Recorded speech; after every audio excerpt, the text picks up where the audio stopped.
Who are these guys? What was your ID for them? There you go. The Sea Dogs, reflective of the English ability to now fight on the water. And there's no point in pursuing colonies.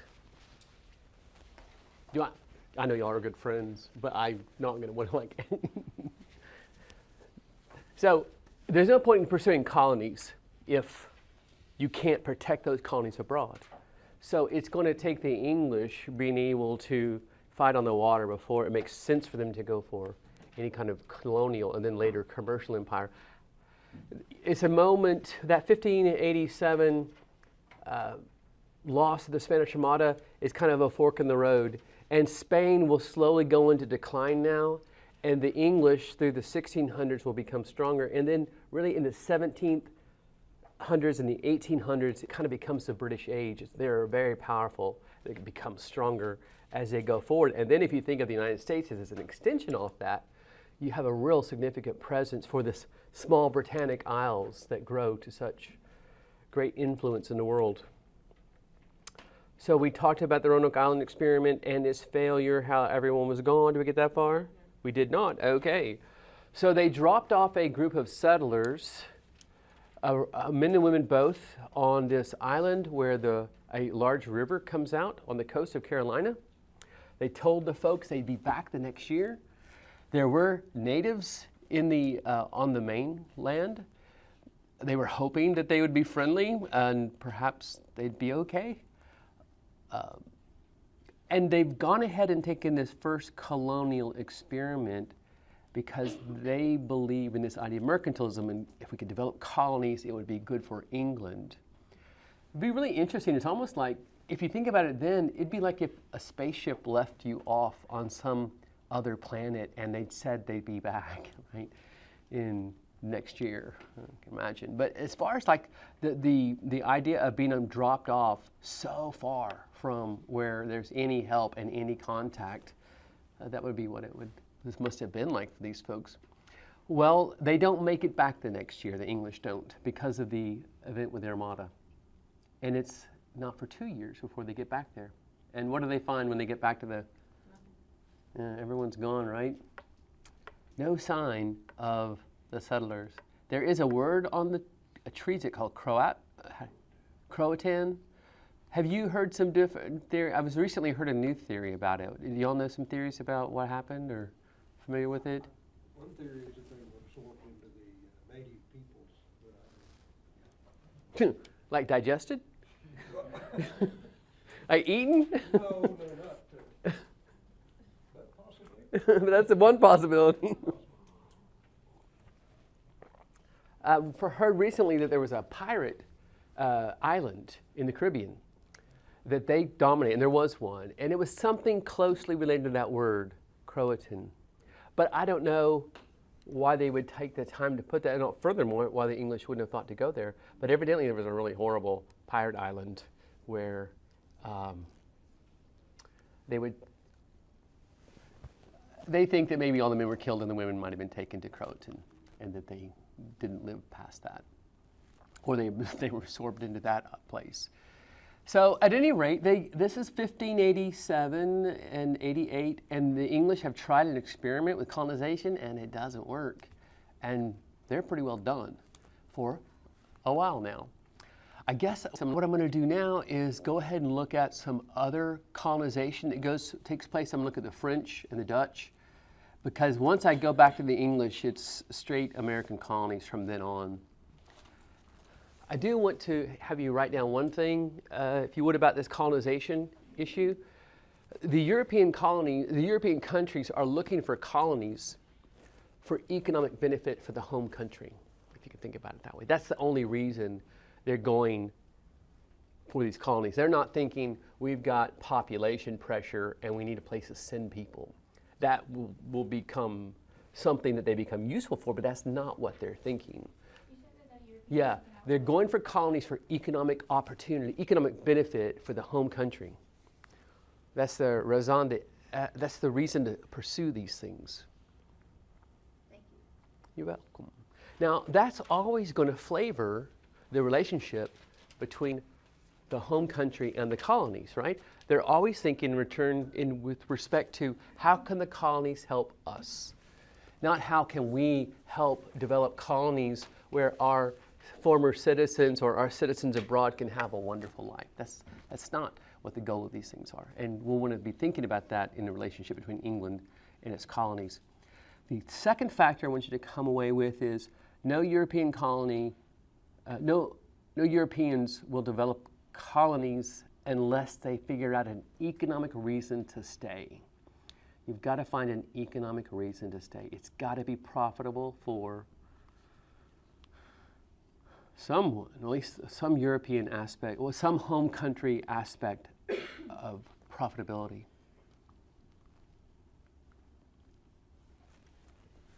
This next slide shows the various different explorers coming out of Europe. I don't know why they threw the Vikings on there, because I don't think of them as exploring, not in the way for like commercial gain.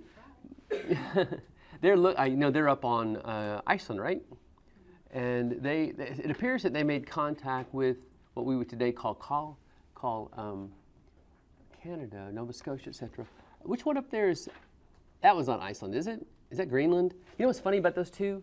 You see Greenland, you'd think it was, I know, looking back there too. That one, yeah, is it this one? It's the island out in the middle is Iceland. Oh, this one? Yeah. Okay, that makes. Greenland's that. It's backwards the way that they are though, right? Greenland is like all ice covered, and Iceland's actually I took a trip to Iceland, and as we flew over Greenland, we were just like, wow. solid sheet of ice, Just basically. ice. Did they just do that to confuse people? Like, don't come here, it's all ice. That was the theory. Really interesting. I hadn't actually thought about that. So evidently the Vikings do some looking around there, but that's not for commercial purposes. The commercials are this guy Hudson. He's going to be from the Netherlands, Amsterdam. Frobisher, I believe, is French. Cartier is French. I'm not sure. Most of these may be French, and this one appears to be Italian. They are looking still for a way to get to Asia. They're still wondering if maybe if there's maybe a northwest passage through the Americas. And that map right there shows this is mostly ice up here. What's that one called, Josh? That big body of water up there. Guess who found that one? Mr. Hudson, okay. And this one right here in northern Canada, there's a waterway that they pursue. It's called the St. Lawrence Riverway. They're thinking maybe they can get through. Of course, they have no idea, right, what all this landmass looks like. I guess the one that I want to settle in on first is the French. The French do set up colonies in North America. We're not alone. And the ID that I'm going to give you here is something called Courier Dubois. And it will become clear what this is in a minute. So this map shows The French set up colonies? colonies. Well, what's going to become colonies? This map says they're French fortified trading posts. It does say and colonies. They begin to set up trading posts, and the two main ones are the ones that are far into the interior, Quebec and Montreal. Now, what they find is native peoples living in this part of North America, like the Huron and other of these tribes. They are a rather large species of humans, and they are not probably as big as what they're representing there. They are a very warlike, very adept at warfare. They fight each other. They're not especially nice to each other, the tribes up there. If they capture somebody from a rival tribe, it's understood automatically that they're going to torture you to death in the village. And the only thing you really try to do is to do a chant, kind of not a war chant, but a death chant, to prepare yourself so that whatever they do to you, you don't respond to it. So you have a very stoic response. And then maybe later on, when the rival tribes are like in proximity, they might say something like, yo, that dude died well. And that would be a sign of being a man. Being a man in this culture was the ability to fight very rather successfully and to bear up under torture, etc. This is supposed to be I suppose, a Frenchman interacting with natives, I'd like to remind you that the natives of the Western Hemisphere are Stone Age people in many respects as far as their material culture goes. They didn't develop metallurgy, and so the French had things that were quite of interest to the natives, didn't they? They had hatchets, they had swords, they had pans, pots, all kinds of things that the material culture of the natives didn't have. So what the French did is they formed an alliance with one of the native tribes, and the native tribes fought each other. And so this military alliance between the French and native allies results in a good relationship between them. And then what happens is the French are trying to figure out, what do these natives have that would make it worth bringing to them products from France that they don't have? What could they trade with them for? And that's your Courier Dubois. That's what's going to develop early Montreal. It starts off as a trading post. But this is an early French etching or drawing of what will become a Courier Dubois. What's he wearing on his feet? Those tennis rackets? You can almost get away with tennis rackets. I tried it as a kid. What are they? Snowshoes? Snowshoes, right. This guy, this Frenchman, is heading off, evidently with his gun and some snowshoes, which I'm thinking that maybe the natives developed the snowshoes. I'm going to guess that. Getting closer. This is probably more what they look like. I'm thinking that guy didn't last very long in the wild, right?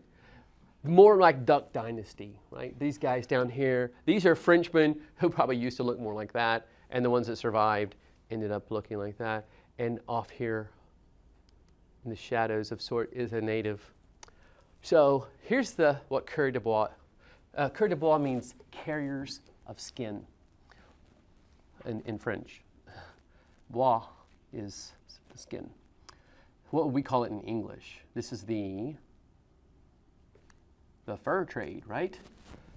Not good news for the beaver population or the mink population. What else in North America do we have besides mink and beavers that became? White foxes. Sure, the foxes would have been. The little minks, they actually existed right out in nature. I think now they mostly farm them. Otter pelts would be. Evidently the beaver pelt, pretty large creature, and it was resistant to mildew, waterproof, a luxury item back in Europe. So the French began, and they're not the only ones. The English will do this, the Dutch will do this. Enterprising entrepreneur commercial types from France would go into the interior and trade with natives. They'd meet at what they became known rendezvous, and the natives would arrive and they'd bring in all these pelts that they had been capturing over the last year, and they would trade it for French products that the natives couldn't make that were of value to them. And the value of the furs back in Europe are at a greater differential than what it's costing them to buy these rudimentary items for. And it leads to a thriving trade, and that's what gives the French an economic reason to stay. It's the fur trade.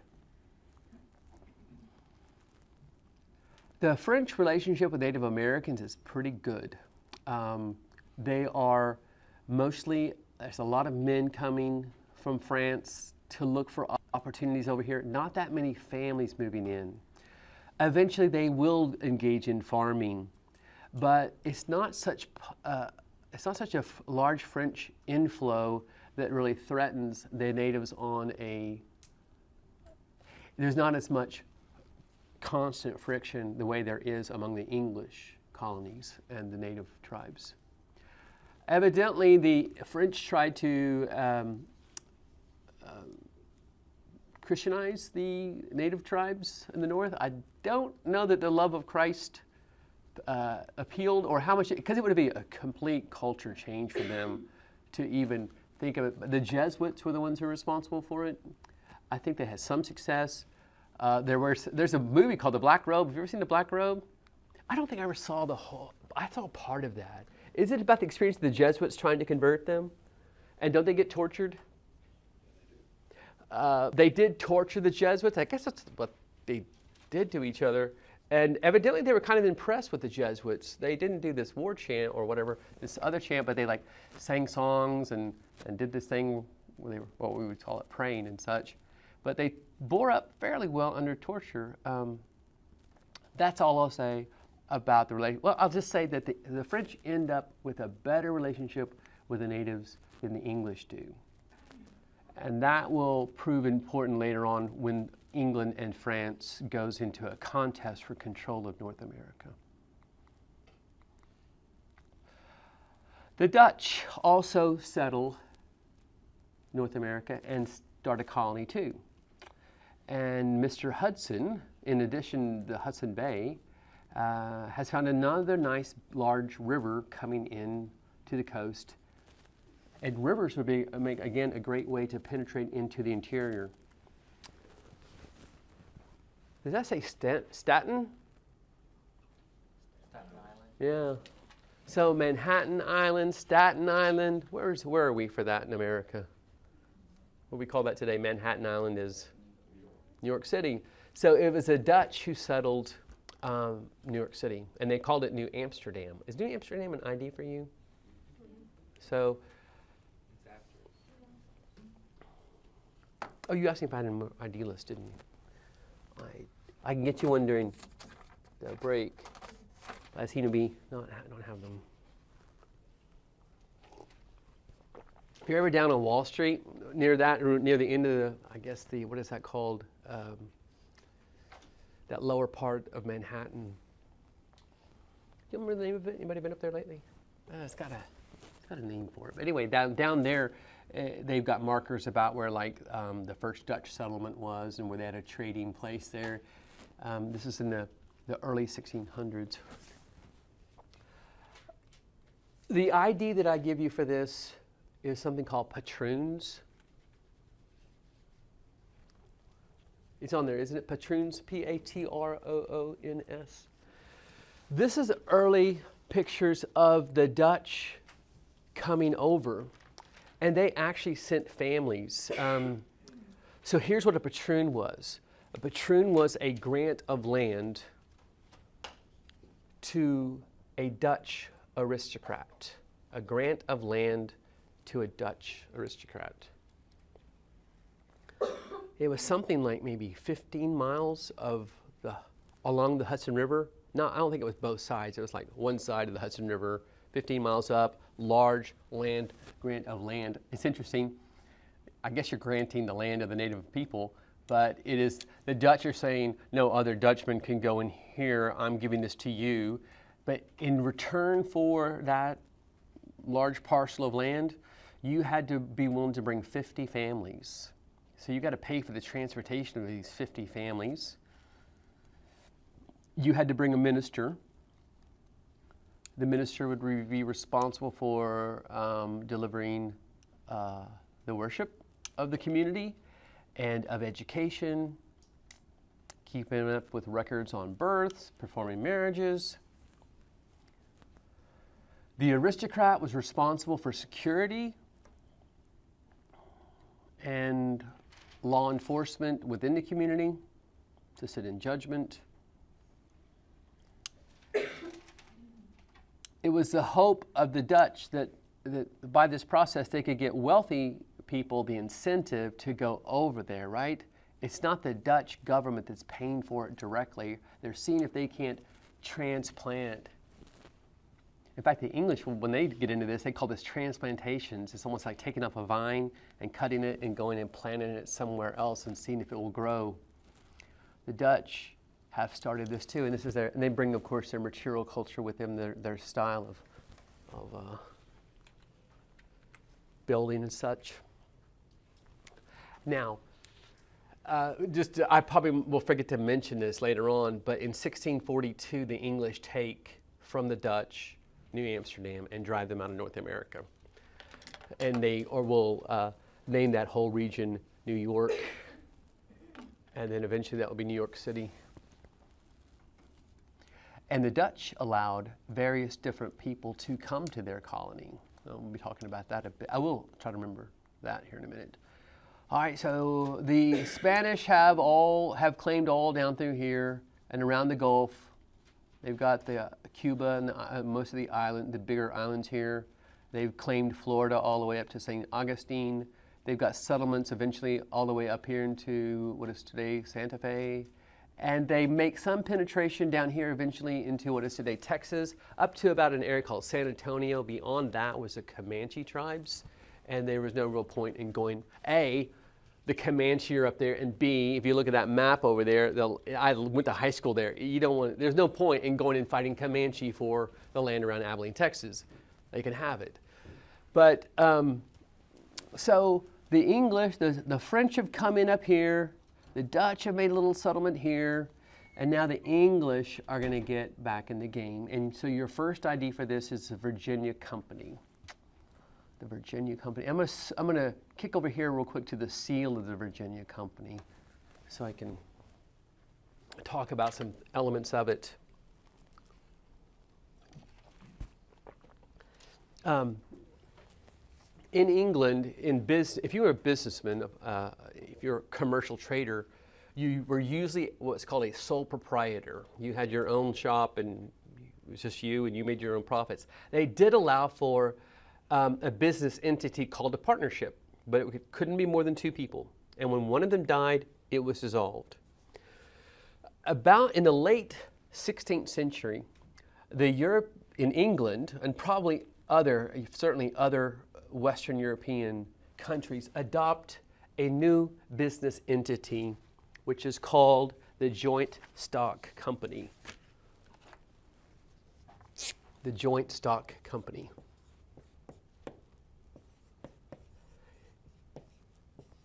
It's a business entity that is going to be made up of a number of businessmen who together share ownership in this company. Not a foreign thought to us, right? Except this will be the foreign thought. This is only possible to create this, to incorporate this, or to incorporate them is to make it a body. The only way it could be done was if the king gave this charter. It was the creation of the government to give this. And so this is going to allow multiple businessmen to pool their resources because it's a risky venture. And here's what England has decided. They would love to have colonies, but they don't have enough revenue. King James, who's trying to build a strong central government in England, needs more revenue than he already has. He's not going to waste his money on another project trying to develop colonies. What England does is it privatizes exploration. That's something I want you to write down if you would. England privatizes this whole effort. Because the King of England is not going to waste his money on going after colonies. Now, he can still influence it and have some control over it because he can give the sole right, and this is what I would like to come up with too. He gives the sole right to this new company, which will be called the Virginia Company, and that's the seal of the Virginia Company. It's got King James on there. Do y'all know why it's called the Virginia Company? It's to honor Queen Elizabeth. Why don't I just put Elizabeth on there? Virgin Queen. That's right. She never married, and they gave her the benefit of the doubt because it was evidently important then that she was thought to be chaste. I think, I can't remember if it's Drake or Raleigh that would have maybe laughed under his breath about that. At any rate, they call it the Virginia Company to honor Queen Elizabeth. And if you look down here, the Virginia Company gets the sole right to develop trade colonies. You'll see down here? They kind of overlap later on. This one's earlier. In 1609, it's got the right to develop colonies. That's good. What river is that going to be? Is this Savannah? Or is that St. Augustine? I think that's the Roanoke River. What's that big river that comes across? I didn't think it must have been impressive. Well, not the Mississippi. That's going to be over here. That's going to be later on, probably the Ohio River. Savannah, Maybe the Savannah River.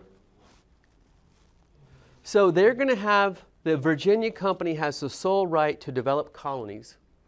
No other English can go in there and do it. I guess they could try to keep, I mean, they really can't, the King of England can't say to all the Europeans, you can say you're staying out of this area, but then you got to enforce it. Later on, they're going to have some other ones up in the north, but the Virginia Company is the one that gets going first. In 1609, they launched their first expedition. It's about 60 men on a ship. And, oh, by the way, I'd like to bring your attention to the Chesapeake Bay. They have decided upon this territory here. It's over here on the map. I think I was about right here when I last time. Did I mention this Chesapeake Bay to you guys? I guess not. I would do this so many times in a week. I can't remember where I was last. So there's this long peninsula that protects this bay from the ravages of the ocean to some degree.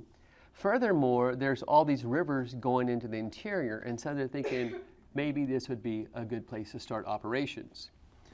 So they come in and they will go up what they will eventually call the James River. Now, in this area are Algonquin Native Americans, another pretty large specimen of humanity. They were semi-nomadic. Well, let me say, well, they're pretty settled. They're agriculturalists. They're settled agriculturalists in that the primary diet that they get is through the harvesting of grains, and grains maybe not as big, but they grow vegetation. They don't follow. They're not hunters and gatherers. They will clear parts of the forest. I think if you look over here at the map, this is a huge forest all along the East Coast. And they're going to have to clear the forest. They would often burn parts of the forest, go in, set up a village, be there for some number of years, and then they would move. Do you all know why they moved? What is it? What is it? No game left. No game? I thought it was the fertility of the soil would reduce. Probably that too, but probably the game would be an issue. But the fertility of the soil after a certain number of plantings, we use fertilizers to handle that today. But that's a pretty big thing about depletion of soil nutrients. So they would move periodically. Now, they know the Algonquin Powhatan people down here are a number of villages. And they actually kind of have a confederation. That is, they have one super chief, and he's an ID for you. And his name is Powhatan. Sometimes the Powhatan are named also there's kind of a dual use of the word. It is the name of the chief. I think I've got a picture of him somewhere. Powhatan. Also the name of these people. It is English refer to them as Powhatan. All right, not a good crossing for the first English ship. Something like 35 men die on the way over. They have come up into the Chesapeake and they're looking for a place to camp and start operations. And so naturally they go somewhere where the native people aren't living. And they kind of find a marshy area within the canopy of the forest close to the water, and they live there. What they don't realize is that there's a reason that the natives don't live there. There's bad vapors that come out of the ground there, and it causes illness, and the natives know to stay out of that territory. But the Jamestown settlement, these men start building themselves a camp. And have you seen the Disney show on this? What's it called? Yeah, Pocahontas. Have you seen Pocahontas? You know that first big scene when all the guys are running around the forest? That's evidently somewhat accurate. They're out there looking for something, aren't they? Don't remember it? The first song is all about them looking for gold. I can't quite remember. My daughters are now 18, so I'm going way back in my memory of sitting there watching it with them. But the first group don't seem to be very coordinated, and they're thinking that maybe there's going to be riches here, evidently. If I can show you the map again, can I get your heads back one more time over here? This range of mountains, I talked about it before, the Rocky Mountains are where the richest mineral deposits are, the silver and gold. And that goes down into Central America where the Aztecs were, down along the ridge where the Incas are. The Spanish luck out. They discover by going well into the Gulf of Mexico and hearing about these Aztecs up here, they get direct access to the mineral deposits. it's worthwhile to now send tens of thousands of men over here to largely enslave these people. That source of mineral wealth is not here. I mean, there is going to be some gold in the Appalachians, but there's not going to be a group of people up there who are available to mine it like the Mesoamericans, who are a pretty large population. So that means everybody else, the English thought that maybe they would find something too. But the biggest difference between the English colonies versus the Spanish is that the Spanish are able to come in and sweep the Mesoamerican people because the gold's there to finance these operations. And the Mesoamerican people will be enslaved by the Spanish people, and a Hispanic culture will emerge. But in North America, it's going to be Europeans challenging the native people for their land and not being strong enough to overwhelm them and make slaves of them. Instead, it'll be a straight-up contest, and then the English will drive the Spanish out. And you end up with a North America without a large indigenous population because they end up getting defeated over and over again through a long sustained conquest of about 300 years. You'll see this begin to play out here. Okay, back to the story. The first group does not do well. The only reason it survives as a venture is because of this guy, who's also on your ID list, John Smith. Here's an actual image of him.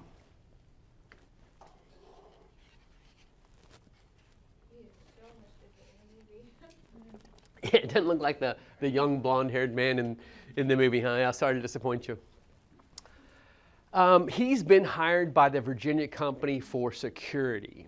He's a fighter, and they send him on this ship to be somebody who, if things get bad, he'll be like the Bruce Willis on this ship or something, if Bruce Willis is, you guys are familiar with him. Somebody who can help them out in a time of need.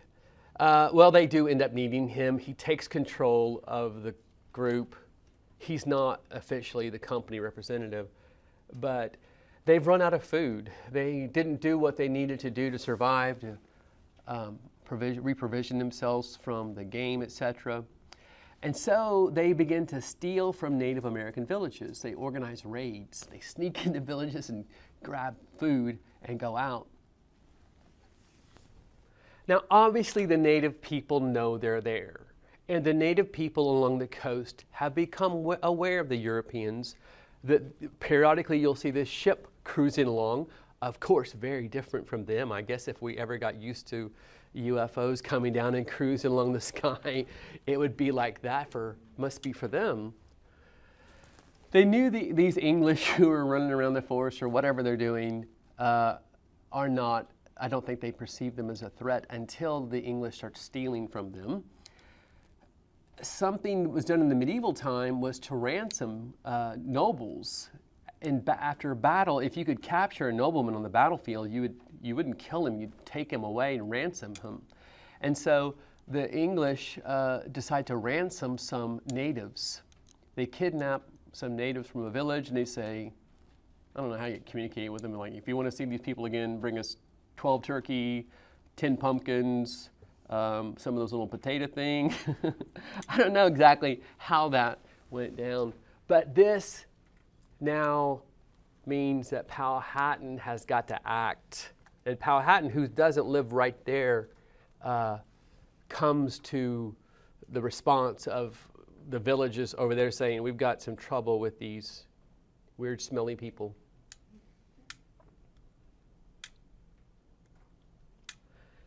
Powhatan, evidently, and a band of his warriors capture John Smith and are going to bash his brains out. There were probably a few other ones with him. And this is a momentous scene in the history of America, later drawn for the purpose of telling the story, I suppose. John Smith, looks different than the image of him before. Looks more like what I would think of as a Spaniard. But Powhatan here, they were not metallurgists, but they had some really cool weapons that they made, and quite effective in doing what he's planning to do here. something happens. What's happening here? She's saving his life. Who's she? Pocahontas. Pocahontas. Powhatan's daughter. I don't know what she was doing there, or she was following him or what. I don't think it went down like the movie though, right? The big scene where they're singing a duet and there's like a waterfall or something. I can't quite remember. I need to pull those up. The singing hummingbirds.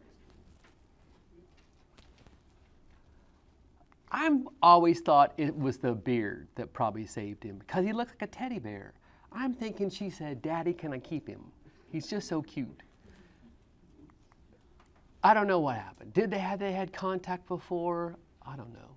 But she convinces him to spare their life. They're not a threat. Now, is Pocahontas well loved by the native people of North America?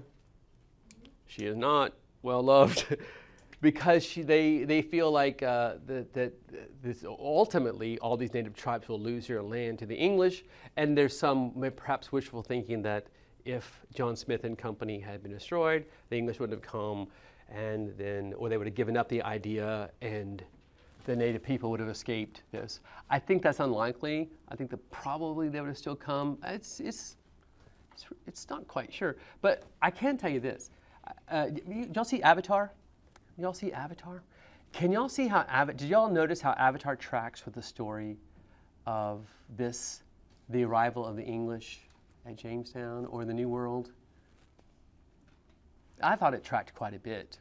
But this time it was in the Avatar, it was if John Smith had joined up with them, right? And fought with them against the English.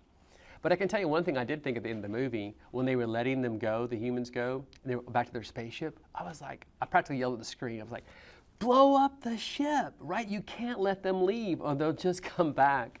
So, but nevertheless, having said that, I don't know that the killing of this first group would have prevented what will happen to the native peoples of North America from having happened. So Avatar was kind of based on this? What is that? Avatar was based off of this? No, I think that Avatar, the storyline, the arrival, very much tracks like the discovery of the Europeans, of the native people here, and the ultimate destruction of them. Except they got the cool tree that you can with the spirit thing. All right, so John Smith cuts a deal with Powhatan. Well, not cuts a deal. He proclaims him to be the king of them and that they will be in alliance with him. A ship comes the next year and he gets on it and leaves and he does not come back. He goes back to England and writes kind of a travel adventure. I suppose he might have given some, I don't know if he'd given presentations or if he just would show up at pubs and have drinks bought for him and tell stories about his adventures abroad. I don't know what happens to him thereafter. Probably should have brought some notes on. I always get fuzzy on this one thing. Maybe you can help me with your book. Your next ID is going to be Delaware, and then John Rolfe. For the next about 4 years, the English send over a couple of more ships. When I say the English, I should say the Virginia Company, right? Because it's the Virginia Company that's handling this. Something like 600 people have been sent to the new colony by, I think, like 1612 or 13. What happens, however, is that the relations break down between the English and Powhatan's tribe, and violence begins to break out among them. And the Jamestown people have to build a palisade around them. They have to build a wall behind which they can hope to defend themselves against periodic attacks from the natives who now want them to leave.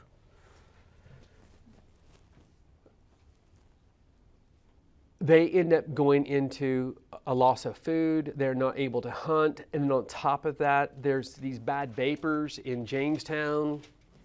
And I can't, does it have the date of the arrival of Delaware?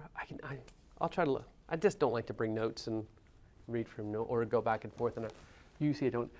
But Delaware, I think I got the arrival of a ship here, a picture of this, supposed to be the arrival of Delaware, an English lord who is being sent over. Oh, by the way, what you want to write down for him is that he's the first governor sent by the Virginia Company. He's going to have to be an aristocrat because they have this concept that lords are the ones who will be magistrates as opposed to somebody who's not out of the titled nobility. This guy Delaware agrees to go over there. I don't know if he's just had I don't know what would make somebody go over there. When they arrive, I think the date's 1613, 1614, they expect to see a thriving community at Jamestown. Instead, they find something like 60 to 70 emaciated people left out of the 600. Dennis, does it have it in that book? Do you see anything about those numbers there? Those remaining, And maybe even the date that, I don't even, that book may not mention Delaware. it mentions Delaware. It does. Does it say what year you arrived?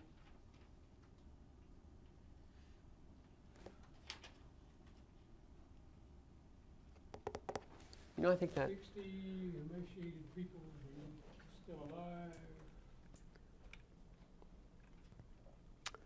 yeah. So it's not gone well, right? That's, 1612, well, excuse me, no.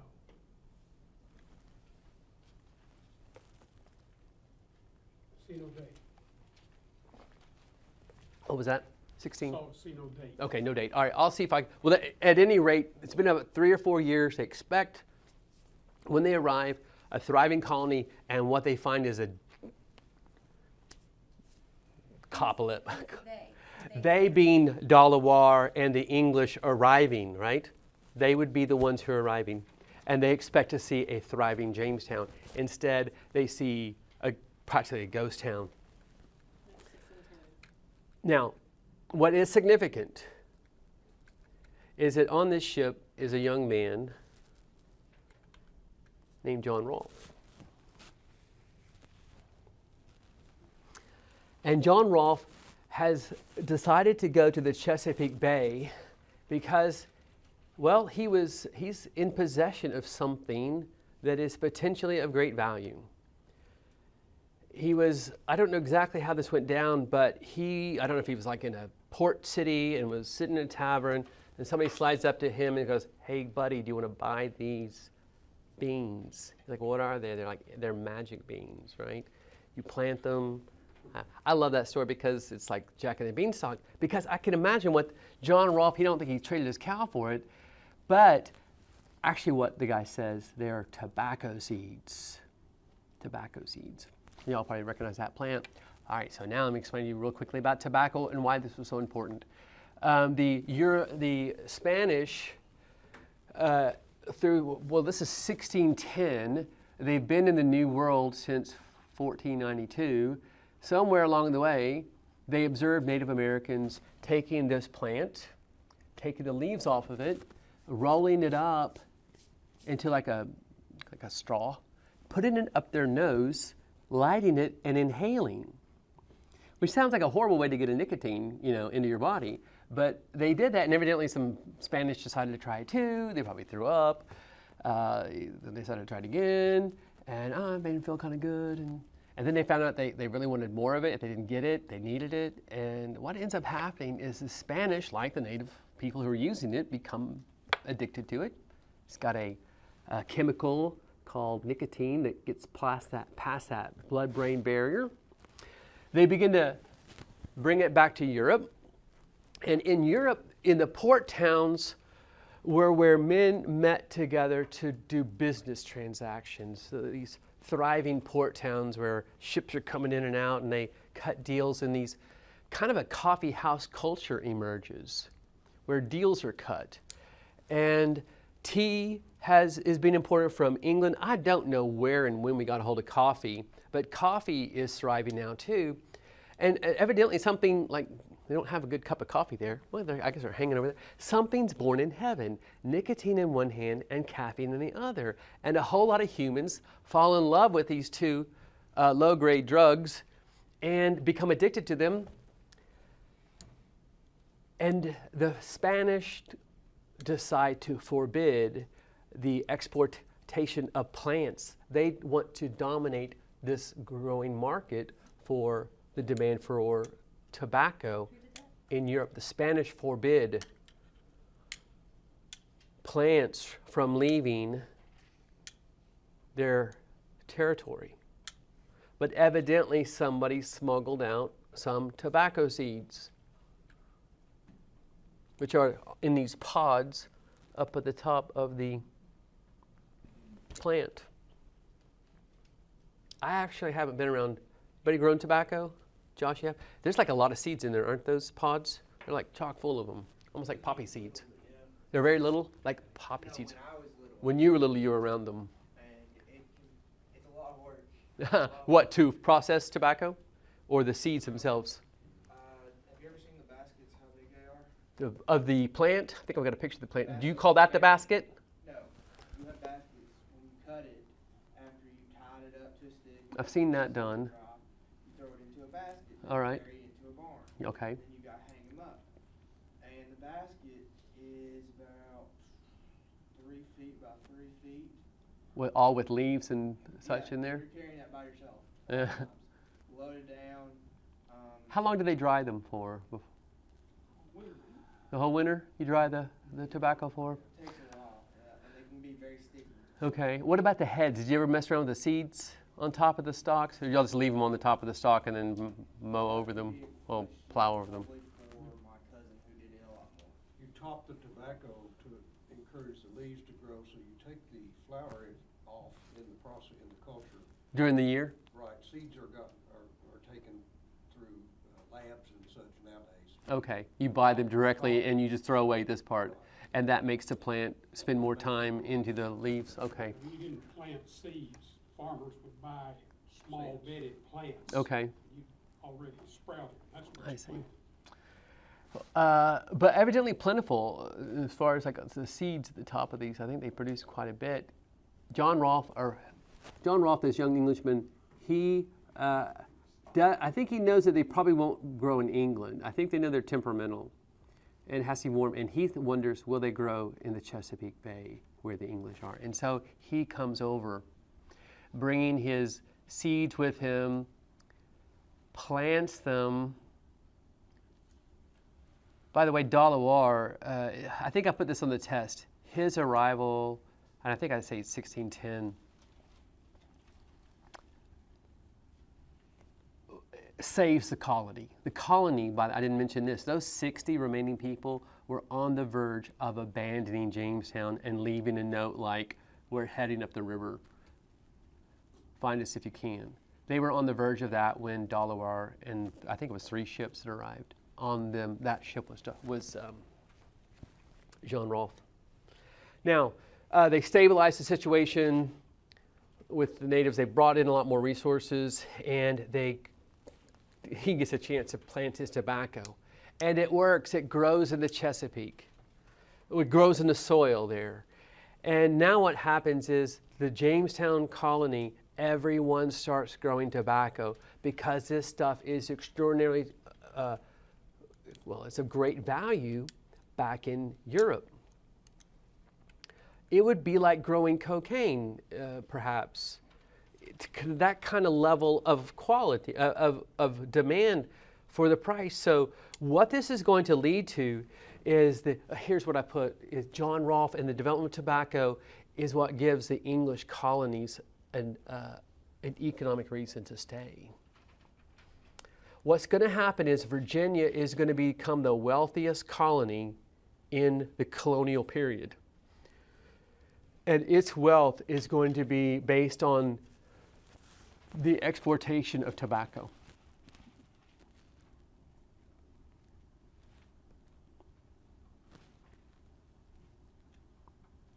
In fact, the wealthiest colonies are those that have an export commodity.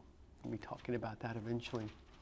So We're now going to need barrels over here. Josh mentioned the drying of it, and I've never been around the farming of tobacco, but this is the basis for an industry. Oh, by the way, John Rolfe here marries a Native American woman. He marries Pocahontas. Unfortunately, she decides to visit England, and she gets exposed to viruses that her body wouldn't be able to fend off, and she succumbs in England. Is she buried in England? I wonder. Probably is. They don't know where she's buried, I don't think. Oh, really? Wow. So that's it. I mean, if you had to write a summative statement about John Rolfe, his bringing tobacco seeds to Jamestown and the successful cultivation of tobacco leads to Jamestown, or the Virginia colony, surviving. They eventually abandoned Jamestown after about 17 years. And I think, so on the ID list, I say that this becomes the first successful English colony. After 17 years, they abandoned this piece of property, and it's pretty much lost. As far as it's not worth, no one lives there. It's not until a couple hundred years later that the United States wants to kind of recognize that place where it all began. And I think, I haven't been out there in forever. I've only been out there once. Have y'all been out to the Jamestown site? Is there a statue of Pocahontas out there? Are there any kind of is it just real barren and not a lot there? It shows a lot of the, there's several parts of the exhibit in actual Jamestown. One is like ships and stuff like that. Then you have actual Jamestown, which it still has the logs, the barricaded wall. They must have put that back up, right? I mean, hundreds of years have gone by and that must have been destroyed. Kind of reenactment of sorts. I haven't been there since the early 90s, so I can't remember what it looks like. I'm sure Virginia's put some money into this since, and probably the federal government. But they abandoned Jamestown, and Williamsburg becomes the main thriving commercial area for Virginia. I guess we're kind of moving into two more IDs here, headrights and tidewater aristocrats.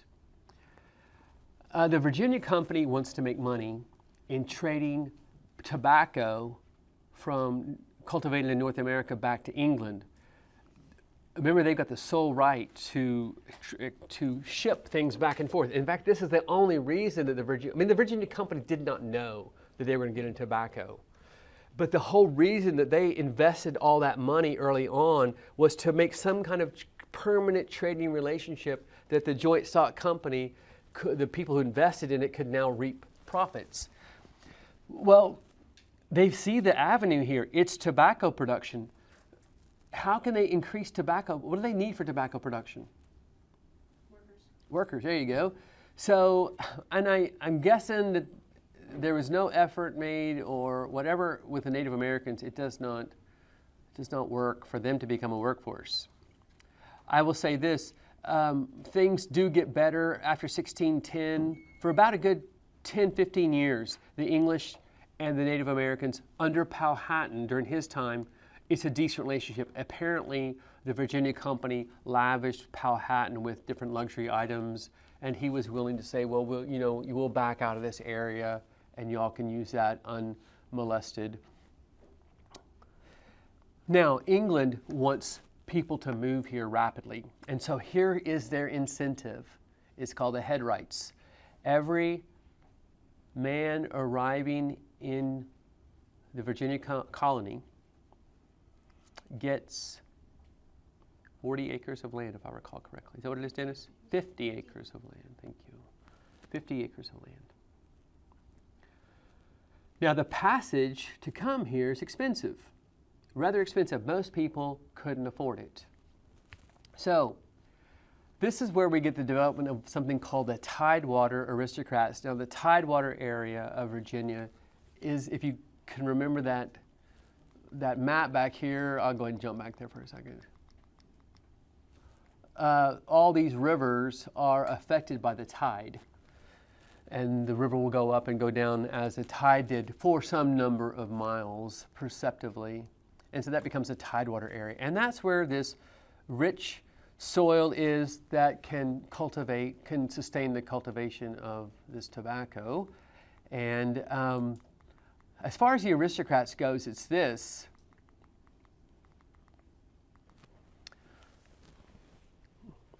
The only people who can really afford to come over here are aristocrats from Europe, somebody with money.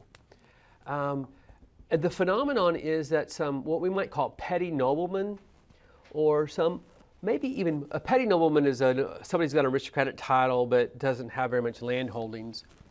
But some young men in English families who had a title and had access to some money from their wealthy fathers, and they were also probably the third or fourth son, and were not likely to inherit the estate of their father. They did the prodigal son thing, and they asked their father for whatever they were going to get in life. Not quite prodigal son thing. They asked for their inheritance. They said, Dad, I'm going to the Virginia colony. I'm going to cross the ocean, and I'm going to grow tobacco. And the dad's like, I never thought of you as much of a worker. I can't really see you doing this. He's like, oh, don't worry, I'm not going to do it. I'm bringing Ted and Bob and Joe from the village to come with me. They're going to work. I'm sure they're out there working too. I'm kind of playing along here. But what ends up happening is wealthy young men from English or aristocratic group who have access to money pay for their passage and the passage of several other men to come with them. Now, before they go, they sign a document, and it's called the indenture. And the indenture was already a legal instrument that was used in Europe. An indenture is a contract in which a service is promised to, what do we call it? Well, if you know the artisan tradition in Europe, you have a master craftsman who some man brings his son in for an apprenticeship. He's like, here's my son, I've got like 8 of them. Would you like to have him, so to speak? He's really good with his hands. I'm sure he could learn your trade. And if the master takes him on as an apprentice, the father, the master, and the son sign this contract, which is known as an indenture. And it spells out the terms of the relationship. The master will have authority over the apprentice. He will provide clothing, maybe 1 coat a year or a jacket or a pair of shoes. He will house him. And he'll do this for so many years. At the end of the indenture, the boy is going to be given so many tools and will have a way to make a go in his life. So it was a way that somebody who didn't have money could provide for an education for his son, and the son would come away with a skill that he could use for his lifetime. But if this indenture was broken, then like the boy might run away from the master because he's getting beaten or whatever, and you'd be in serious trouble to break your indenture like that. So it already exists as an instrument of a contract. So these aristocratic young men who are going to bring some young men probably from England, their village or nearby, with them, the men coming with the aristocrat sign an indenture for 7 years. I will provide you with my labor for 7 years, and then I'm free to go my own way.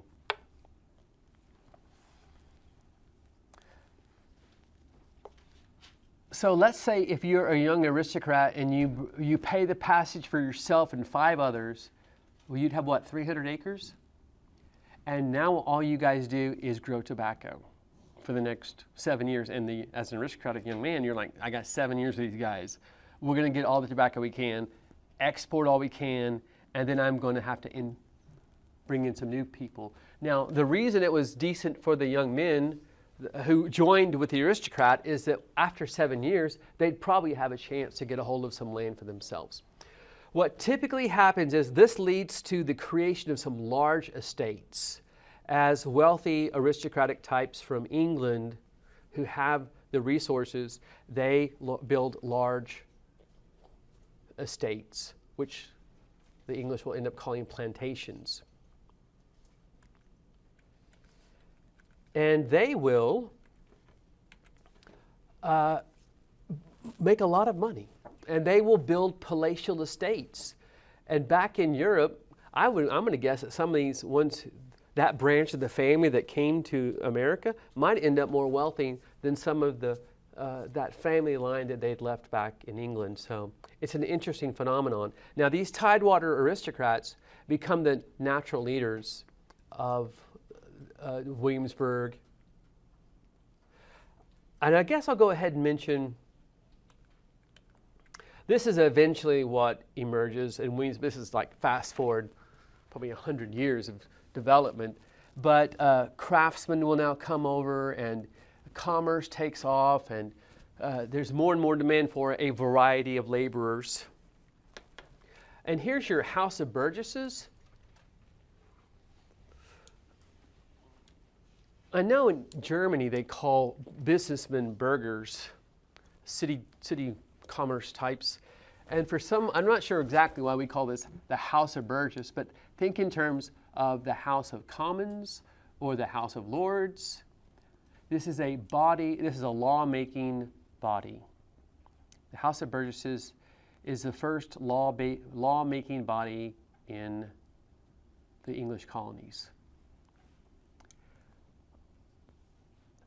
This guy, D'Aloire, is the governor, kind of like the king back in England, but he's going to have a group of mostly the landed elite, maybe a few master craftsmen if they've eventually might make their way into this body, and they make decisions and make laws for themselves. Where are we going to build a road? What is our relationship with Native Americans? Which direction should we develop? I'm not sure what all they thought about, but they were the lawmaking body. So here's a theme I'd like you to come away with, and that is the English government has outsourced or privatized the development of the colonies, right? Whereas the Spanish were able to send mercenaries and conquistadors, and then afterwards to send royal administrators, they called them viceroys, who controlled the empire. The English experience is different. We're going to develop self-government here. This is our very first, the House of Burgesses, is that very first start of we are far, far away from England. England is not hands-on. The Virginia Company doesn't want to be hands-on. And so they leave it to the people who are living here to make our own policies. And we are beginning to have self-government in ways that the Spanish Empire won't be allowed to have. An early trend of the Americans. We're going to take a break after I give you this last ID because it pretty much satisfies this early period of Virginia. Opunaqua. Powhatan dies around 1624. He's got a brother named Opunaqua. Good luck spelling that. If I was sadistic, I'd have a written test. It's 16. What is it? What year? 1625, I believe it is. Anybody want to check me out there? 22. Was that? 22. 22 is when he dies. Oh, wait a minute. Oh, sorry. Powhatan dies in 1622? No. Is this the Raid. yeah, the raid on Jamestown? Yeah, so that's 1622? Okay, thank you. All right, here's about what's about to happen. Powhatan has died. Opunaqua and other natives believe that Powhatan has made a mistake to keep on giving up land to these Englishmen. And they seem to think there's no end to these English, and they're pretty right? I mean, they have no idea how many Europeans are headed this way. And Opunaqua and the other Algonquins of the Powhatan tribe, he's now dead, they decide to launch a raid on Jamestown and kill every one of the English in hopes that they will leave and not come back. Year again? 1622. I thought Jamestown was abandoned. I thought they. Oh, I'm sorry, you're right, we're not there yet. So this is before Jamestown is abandoned. I should have not mentioned the leaving of Jamestown yet, should I? So they killed everybody? Nope, they don't. They kill 300 and... You want to help me out, Dennis? 300 and... 347. 347 Englishmen in Jamestown are killed by Opunakwa's raid. The natives had for a long time traded with the people of Jamestown.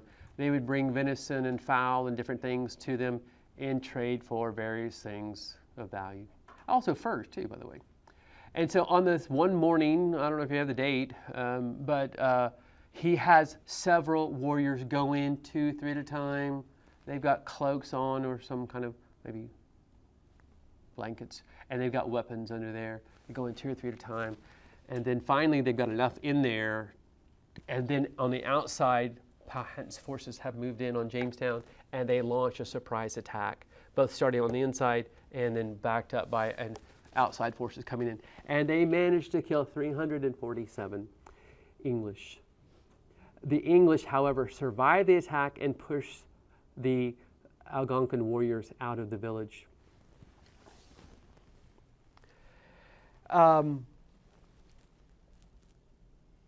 That was their try, and they failed, and the English will send for more men. And here's the last thing I'd like you to know. This is probably James. I'll have to go back. See the James or Charles. Declares that Virginia is no longer, that Virginia is going to become a royal colony. He's going to revoke the Virginia Company Charter. That was James. James, towards the end of his lifetime, he revokes the charter.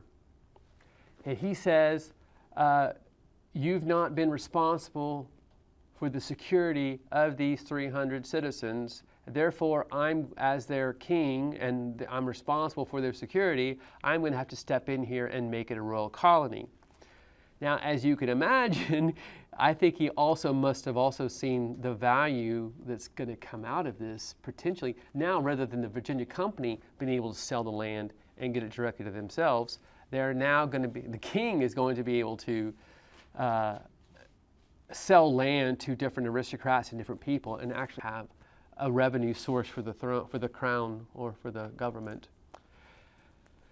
The Native Americans will step back after this. We're going to come back to Jamestown, not Jamestown, but Virginia in general, but I'm about to head north and look at what happens in Massachusetts Bay Colony and then the Plymouth Bay Colony, things like that. But let's take a 10-minute break, or maybe even 12, and resume at 7:30, and we'll give it one more push after that.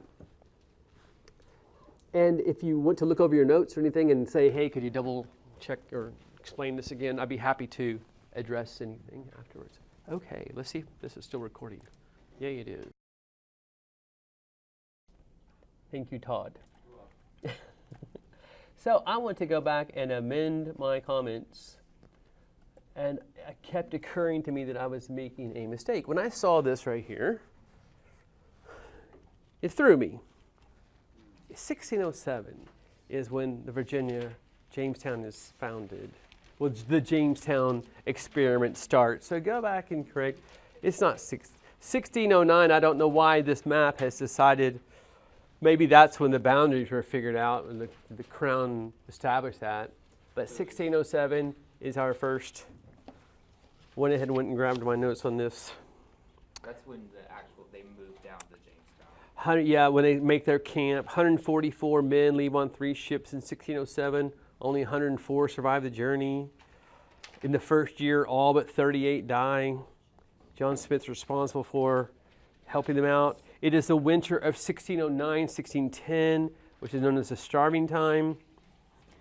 And it is 1610 when Delaware arrives.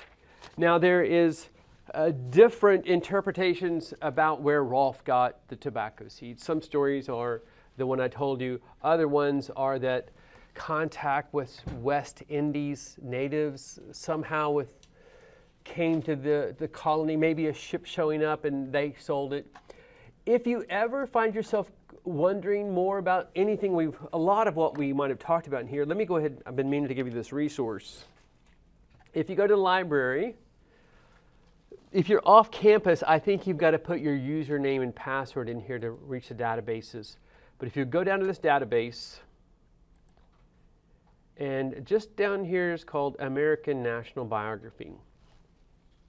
And this is a product of Cambridge University, I do believe.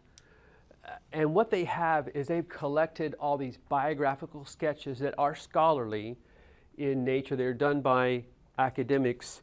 And so you can put up here the name of somebody who might interest you. Oh, I don't know, Rolfe. You can type in Rolfe there. And you can go looking for the one you're looking for. And here's John Rolfe, a planter, possibly born in 1525. You know, we don't have great information on some of these far reaches back into our history, but you'll get what should, well, this is printed in 99, published in 99, so there may have been more academic work done. But you can get a trusted history, at least through the time that they've got it through these here, and they're hyperlinked, so if you wanted to then read about John Smith, let's see how long the entry on John Smith is. Well, it's got a fair amount on what happens with him, and maybe tells you what happens to him afterwards. A pretty good amount. And then it gives you sources from which that sketch was written. And so if you want to know more about what he wrote, they've got a list of his writings, and then they've got what are the best secondary sources on him. It's got Pocahontas there, Virginian Algonquin Princess. By the way, I was looking over that sketch on Rolfe. It said that Pocahontas was a captive in Jamestown when he married her. Who knew? In 1614, Rolfe, whose first wife died shortly after their arrival in Virginia, married Pocahontas, then a captive in Jamestown. I don't know how that went down. They had one child. Was, They what, had a ransom, is that what it was? and daddy wouldn't pay it. Huh. I wonder what he thought of his daughter.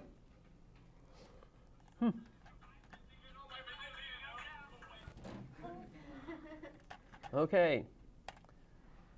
Back to this. We're going to go up north now and have a look at this second, the Massachusetts Bay Company, which is also an ID for you. We knocked out a set of IDs there, didn't we? After that very slow business last week, we're ready for a second one. So again, the English are privatizing this effort, at least the first stages of it. Another company is given the sole right to work this, what we will call New England. Here's the Massachusetts Bay Area. Again, kind of, I guess there's, I don't know if what that has to do with it. But the Massachusetts Bay Company works for, explores, looks into it, and it never commits to a colony. It makes no money. Unlike the Virginia Company, which becomes this thriving colony in Virginia, the northern one can't find a reason to stay. It's too cold up there, and there's just nothing going on. Now, there is going to be an early settlement up there, which America likes to track its history to. And what would that be? The Plymouth colony? Do you remember that one? So the Plymouth colony is going to be a group of, they're known as pilgrims. They're Anabaptists. Remember we mentioned the Anabaptists last time? They're the only ones that didn't have any government. No Anabaptists were in charge of anything, practically, maybe their own business, but no political leadership, and they were harassed in different places. Some of them have gone to England, and where they were allowed to live there. Now, a group of pilgrims decide they're going to go to New Amsterdam, is where they're trying to get to. And they take a ship called the Mayflower, and the Mayflower is evidently taking things to various colonies, Amsterdam. Maybe they were going to go to Jamestown too. And this, I believe, is 1620. Should I check that? So some number of years after what's going on down in... So at that point, they didn't have enough experience period? It is 1620. They had the Massachusetts Bay Company found no reason. Even though Jamestown was already. Well, and also, why not just go to Jamestown where you know you can grow tobacco and maybe, or become an indentured servant. Yeah, or go further south. Where, And you might go to Amsterdam if you wanted to, New Amsterdam. And that's what these pilgrims do. They're heading in 1620.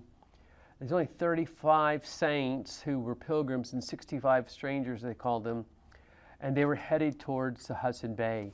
So Massachusetts Bay Company was given a contract by the king? It's also got a charter. It's got the right to develop a colony up here, but they never get anything done. But something happens to that charter in a little while. basically that joint stock company is going to lose money. They're going to lose because money. of them. Right. So they try things, they invest money in it, and it's a dud. But that's not the end of their story, though. We'll come back to them in a minute.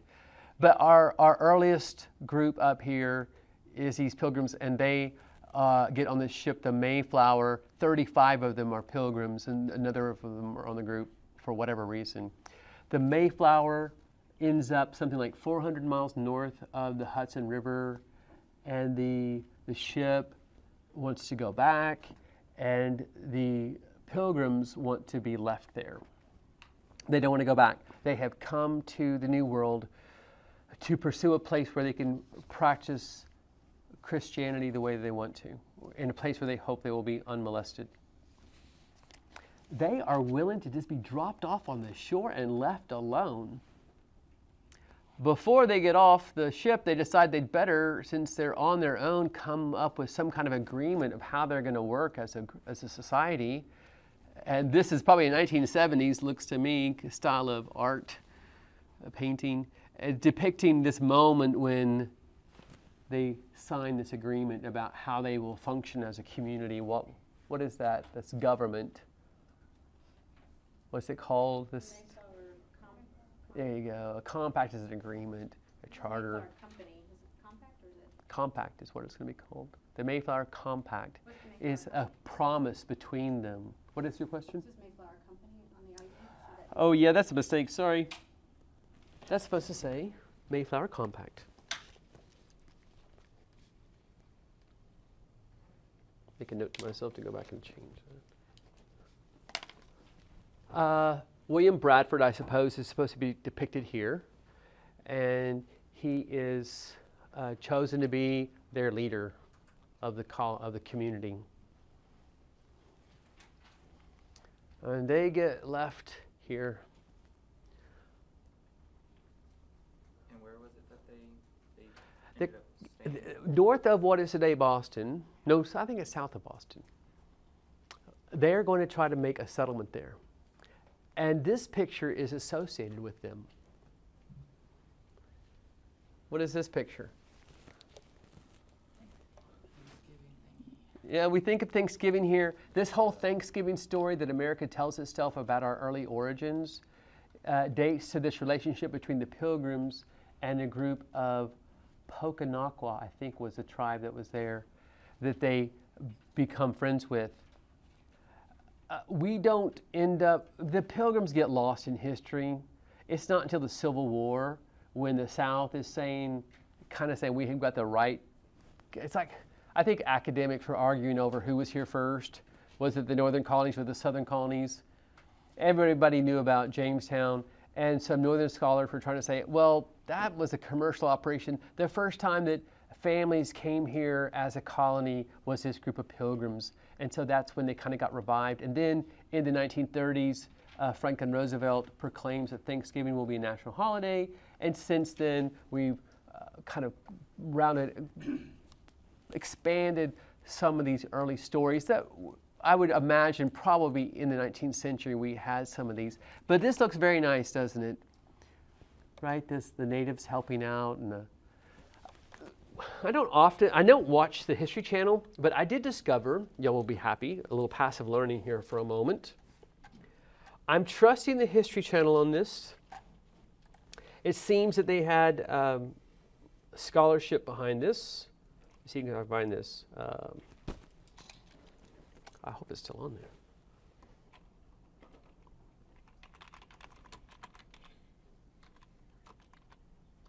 think it's just called the Pilgrims. Please still be there. I should go to YouTube for that, sorry. That's where I saw it. I think I ended up doing a screen capture of this, and I may have this on my own. So bear with me, you'll enjoy a little passive learning for a minute if I do in fact have this video.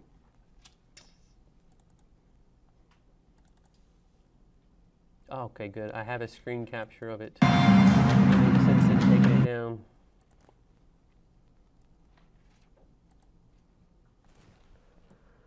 All right, what you're going to see is History Channel back when they were actually History Channel and they weren't doing like, I don't know, Survivor Games or whatever History Channel does now.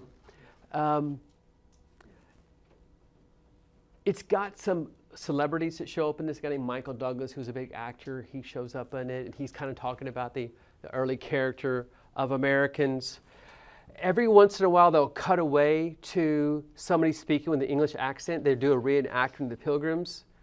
And that is coming from primary documents that they have from the period. So and the story of this early relationship between the Native Americans and the Pilgrims is quite different than what we learned in kindergarten. I think you'll see that pretty quickly.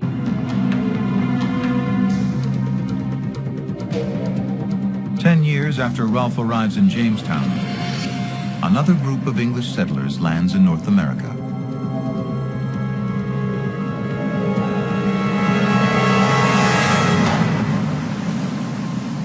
They come ashore on a deserted beach 450 miles up the coast from Jamestown and call the place Plymouth, after the English port they sailed from.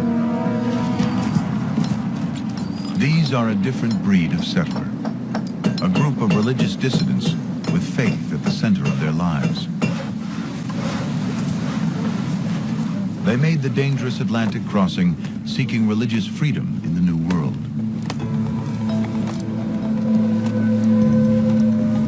24-year-old apprentice printer Edward Winslow arrives with a group of religious sectarians on a boat called the Mayflower. By April 1621, their settlement is taking shape. The Mayflower returns to England.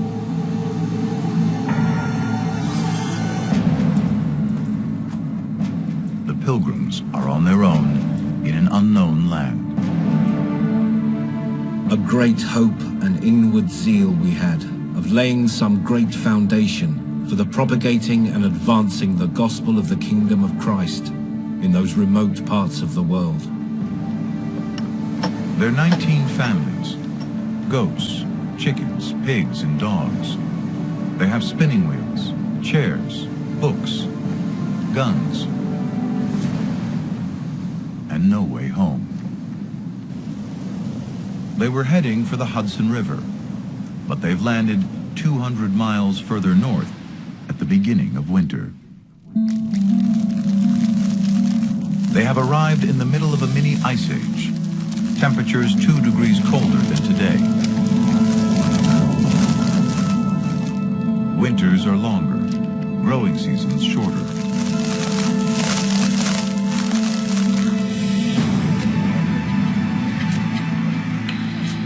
The soil is poor, little grows, food supplies run low. In the first 3 months, more than half the Pilgrims die. William Bradford is the governor of a community soon in desperate trouble. It pleased God to visit us with death daily. Disease was everywhere. The living were scarcely able to bury the dead. They died sometimes 2 or 3 a day. Of 100 and odd persons, scarce 50 remained. At times, only 6 are fit enough to continue building their shelters. Susanna White's husband dies that first winter. Edward Winslow's wife perishes a month after. Within weeks, White and Winslow marry. They'll have 5 children. Today, more than 10% of all Americans can trace their ancestry back to the Mayflower.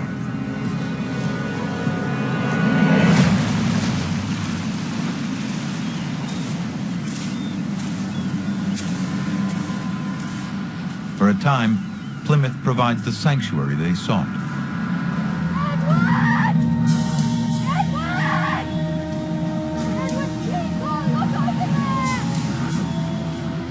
But like Jamestown, there were others here first.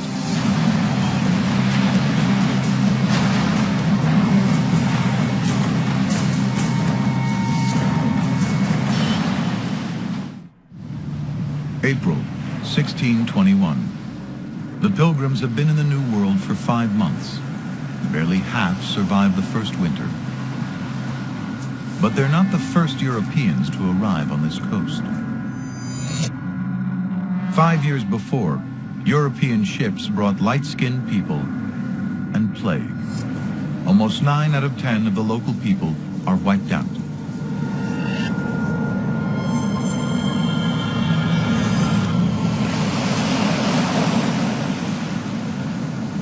The Pocahontas people don't need enemies. They make peace with the Pilgrims. They teach the English how to grow crops in sandy soil using fish for fertilizer. But they want something in return. They have a common enemy, a rival tribe, and the English have powerful weapons.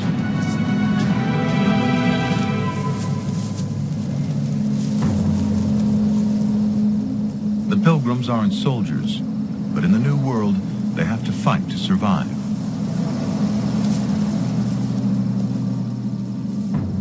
On August 14th, 1621, Pilgrims and Pocahontas, shoulder to shoulder, will launch a surprise attack that will seal their future in this new land. It was resolved to send 14 men, well armed, and to fall upon them in the night. The captain gave charge, let none pass out.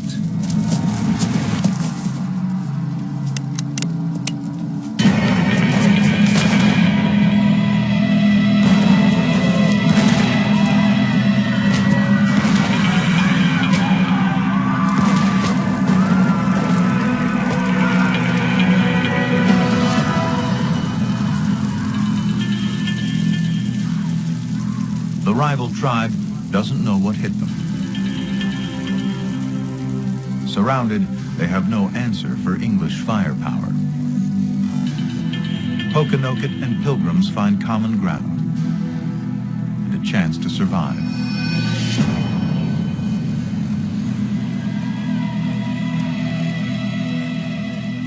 Two unlikely allies, a partnership all too rare in North America.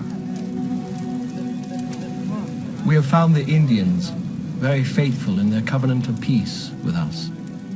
They are people without any religion or knowledge of any god, yet very trusty, quick of apprehension, right-witted, and just.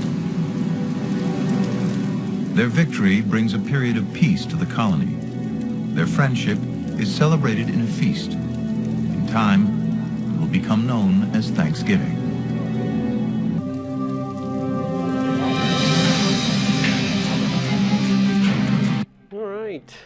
So even the Pilgrims got their hands bloody in this new world and formed an alliance. Not quite what we imagined that early. It seems at odds with the story that we told of the first Thanksgiving. There's evidently no blood on their hands. But, oh, by the way, I realized that that was one I edited, and I took out the people I talked about, the actors and such. So, questions or comments about that history? Interesting. I'm thinking they must have brought lumber with them, right? To build those houses, those settlements, because they wouldn't have been able to mill that wood there. All right. The real history that we're going to want to pay attention to up here is it still involves the Massachusetts Bay Company, but we're going to be bringing in the Puritans and John Winthrop, both on your ID list. And this is John Winthrop. Y'all may remember the Puritans, right? That was this group of Calvinists in England who wanted to purify the Church of England. Were we talking about that last time a bit? Right? Did I? Did I talk about the Puritans in England up against James I and how they didn't like the fact that the Church of England was too much like Catholicism with the incense and the statuary, the veneration of saints? Did I go into that with you guys? I'm thinking not. I teach 5 classes in the last week. I've talked about this. Even though one's a European class and 2 are American, well, 2 European classes, 2 American history classes. And I guess I didn't talk about that in here. But I guess I'll have to go back up a bit to the Reformation. Didn't we talk a little bit about the Reformation in here last week? What? The Reformation? Yes. With Martin Luther? Yes. And then I mentioned that England also broke off from the Catholic Church. And it was over King Henry needing a divorce from his dead brother's wife. Yes. All right. I think I probably mentioned Mary Tudor coming to the throne and trying to restore Catholicism and killing the English ministers who disagreed. So I guess what I did not get to you guys, I'm looking, that's really small, is the problems that King James I had. Well, I guess I can't find it there. It's going to be a different lecture. I don't know if I talked about John Calvin and his approach to Christianity over in Geneva, Switzerland. No. I did not. Okay. Well, one of the interesting things about Christianity is once the Catholic Church, which was the one who was going to determine what Christianity was, once it lost its monopoly, Christians began to read the scripture for themselves. They wouldn't have read the scripture all in 1,000 years practically, but now there's the printing press. Now there's an educated or more literate society, especially in Northwestern Europe, and they're beginning to read the Bible for themselves. And now what happens is Christianity fractures more than any, I think it's the most fractured religion, with more different sects than I don't know. I know that Islam, there's different branches of Islam, but I'm going to guess that there are more sects within Christianity that distinguish different ideas and theology, and almost all of them are determined by what they disagree on. And there's a group called the Calvinists. They were followers of a man named John Calvin, who, like Martin Luther, the German, John Calvin was a French-speaking former legal scholar for the church, and he becomes a reformer. He goes to Geneva, Switzerland, where he emerges as a really important theologian. Not only a theologian, John Calvin takes over the city of Geneva, and he brings with him what we would call an austere view of humanity. And he not only wants to get people to agree with him on his ideas of theology, he wants to see the people of Geneva turn toward a more godly life. He wants to make it illegal. He closes down the theaters. He gets rid of dancing. He gets rid of card playing. He is what is called a Sabbatarian. He doesn't want anything open on Sundays. His style of worship is, he says that the stained glass windows and the statuary and the crucifixes, all of that is idolatry. And he thinks that proper form of worship, like the early church, is simply Christians getting together in a bare room and having prayers and exhortations by a minister, taking the Lord's Supper or Eucharist, and then going home. That was his idea, John Calvin. And he's also very into people living very humble lives and being in fear of the judgment of God at any time. Well, that strain of thought enters into England, and there are a group of, and they're called Puritans. So here's your ID, Puritans, to clarify now for you, I hope. Puritans are a sect within the Church of England. A sect within the Church of England who, John Calvin by this point in time is dead, but they have become followers of his teachings. There's another group of them up in Scotland, and the Presbyterian Church that we know today traces its background to John Calvin's theology too, brought to Scotland by way of a man named John Knox.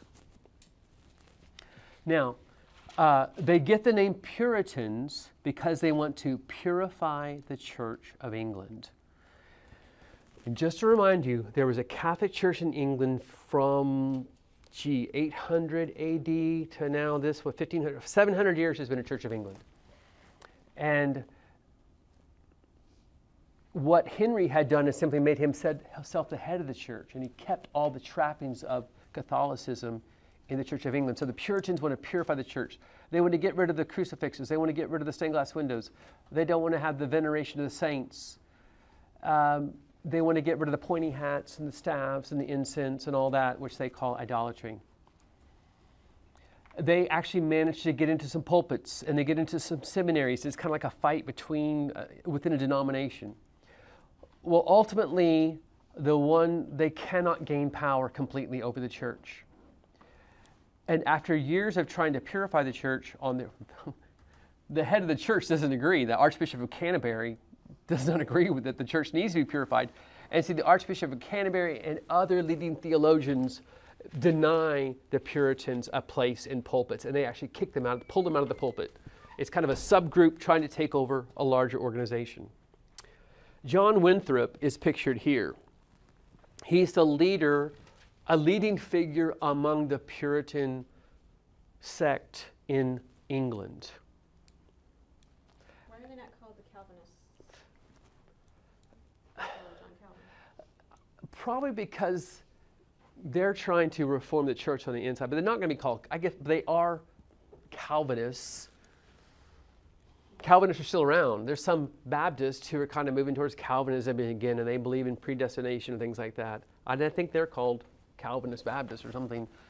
But they become Puritans because they're trying to purify the church. They think it's corrupt. Having failed in their effort to change the church. By the way, they also had ideas about English society too. They wanted to impose laws on England to make England more Christian, more godly, to get rid of the theaters and get rid of the dancing and get rid of the brothels, have people take serious the Sabbath by imposing their ideas of what a good Christian does on their society. Well, having failed in their efforts, in about 1630, they decide they're going to leave England and they're going to come to the New World. Guess what they do? That's where that Massachusetts Bay Company issue comes in. They buy out the charter that the Massachusetts Bay Company had. That charter which had given this company the right to develop a colony up in that part of North America, that is sold to a group of Puritans who number around 1,000. They become the single largest group that comes here in one movement. Yes? Is this led by John Winthrop? John Winthrop's going to be the main leader of this group. They sell their land and possessions in England. They arrange for their transportation, and they found Boston. Boston, the city of Boston. They'd roll over in their graves now, right? these guys.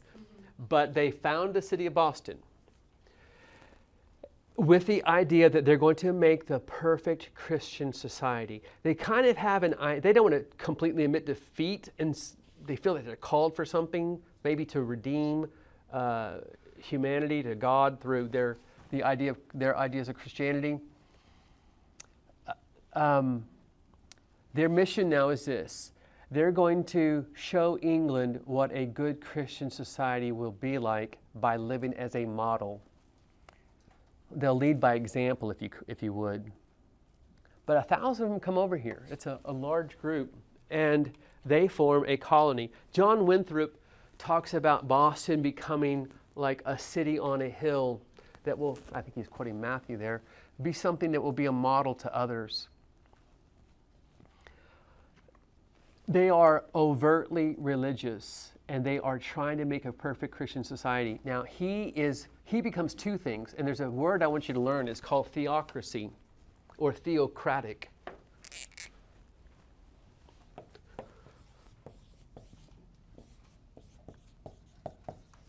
Oops, I messed up the extra A there, sorry. Whenever you get ocracy,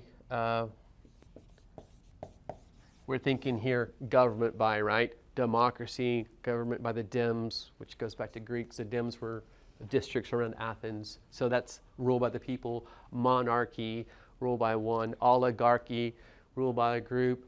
In this case, it's ruled by theo, which is off of another word. You want to guess what it is? Do you know the word theology or theologian? Right, so a theologian would be a religious leader, right? So this is ruled by the religious leaders. Iran can be considered a theocracy today because of the role of the imam and the Ayatollah in Iran and the religious community that rules over it. So if you have rule by religious leaders, it's called a theocracy. And you could definitely see Boston as being a theocratic society because you've got John Winthrop and the other leading men of the church become the political leaders, and they make the laws for the society. And they are a very buttoned-down group. They forbid all kinds of what they think are improper things for Christians to be doing. They're the ones who have the stockades. Have you ever seen the stockades when you're being punished publicly? They had these things. You look at me like, some of you are looking at me like, what is that? So, yeah, it was this thing that you could lift up. You'd put your head in it in your hands. They'd close it down over you, and then people would come by and admonish you. It's more associated with New England because they didn't cut your head off. But they would, brother, we're praying for you, or maybe somebody throws a tomato at you. I don't know. But it is public humiliation for having made a sin. Did y'all ever have to read the Scarlet Letter, like in high schoolers? I hated that book. I don't know why. Maybe it was the age I was, but I really couldn't stand the Scarlet Letter. Just that opening chapter when the guy's describing in infinite detail, like the approach to some building. It's just like, oh. But at any rate, you remember the story of the Scarlet Letter? What is the Scarlet Letter that Nathaniel Hawthorne is talking about? Yes, she's been accused of adultery, and she's going to have to be publicly humiliated for it. This is, and I'm guessing that Nathaniel Hawthorne doesn't care for this style of attitude in probably the Boston that he still knows in, I guess, the 1830s. But what I'd like you to know is they are successful. They do grow. A city is founded that will grow and change over the years, but they also are very intolerant of views that, they've come up with what they think is the correct theology on a number of different theological issues, including things like the Trinity. And they don't tolerate people having different views from them. In fact, two of your IDs, one of them, do I have Ann Hutchison on there? I may have taken her off. Ann Hutchison was a female in the community who had studied quite a bit of theology. And she entered into debates with some of the ministers over a very nuanced element of I can't even tell you now what their debate was. But these people would sit around and debate matters of theology. When she took a position opposite the ministers and would not change her mind to be in agreement with them because she saw things differently in her mind, they kicked her out of the colony. I love this. Before I go on to Thomas Hooker, this is the seal that they take on for the Massachusetts Bay in Nova Anglia. This is supposed to, who do you suppose this is supposed to represent? What is it? Adam? Yeah, it could be Adam because of the little fig leaf thing going on. But this dude's got a bow and an arrow. What do you think? You think that's Adam? You think it's symbolic of the native people here? Can y'all see what they had this native saying? Come over and help us? Yeah. Right. So it's almost like come over and help us. Isn't that awesome? Putting words in his mouth. What do you think the English think about the natives? Do they think they're cultured, civilized? No. They're savages, right? And so it's almost like they sent a bottle, with a message in it, please come help us. And so the people have this kind of a mission zeal, like they're going to come and help the savages and also bring them to Christianity. And that's the attitude they have towards them, which I just find a little bit arrogant.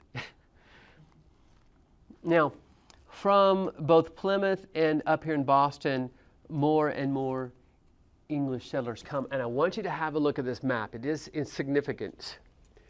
The amount of space between the coast here in Virginia and the Carolinas and the Appalachian Mountains is quite large compared to New England. Between the coast and the mountains here is not far. Much smaller, more compact. The fights with the Native Americans will be much more intense in that area because there's not a lot of space for people to go to. And as these English push into the interior, and there's not a lot of before it gets mountainous back here, but I do want to go ahead and mention for you guys the development of these other colonies. Here's the first, the Massachusetts Bay Colony, has big claims out here. But Thomas Hooker, ID for you. This is an early depiction of Thomas Hooker and about 70 other people from Boston leave Boston. They're tired of the Puritans. They're tired of the life that you live in Boston. You said 70? I think around 70. I don't know if I have Thomas Hooker in my notes and how many left.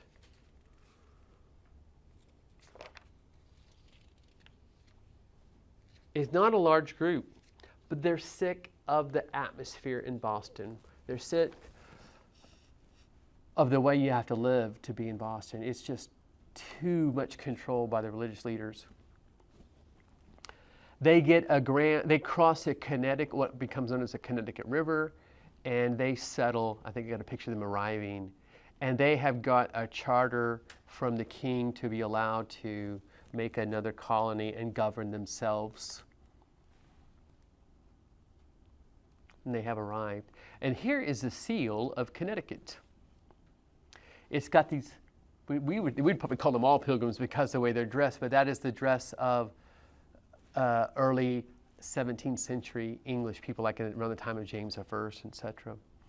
Look this family has arrived from the boats. Anything sinister about this scene? No, over here. Oh, watch out.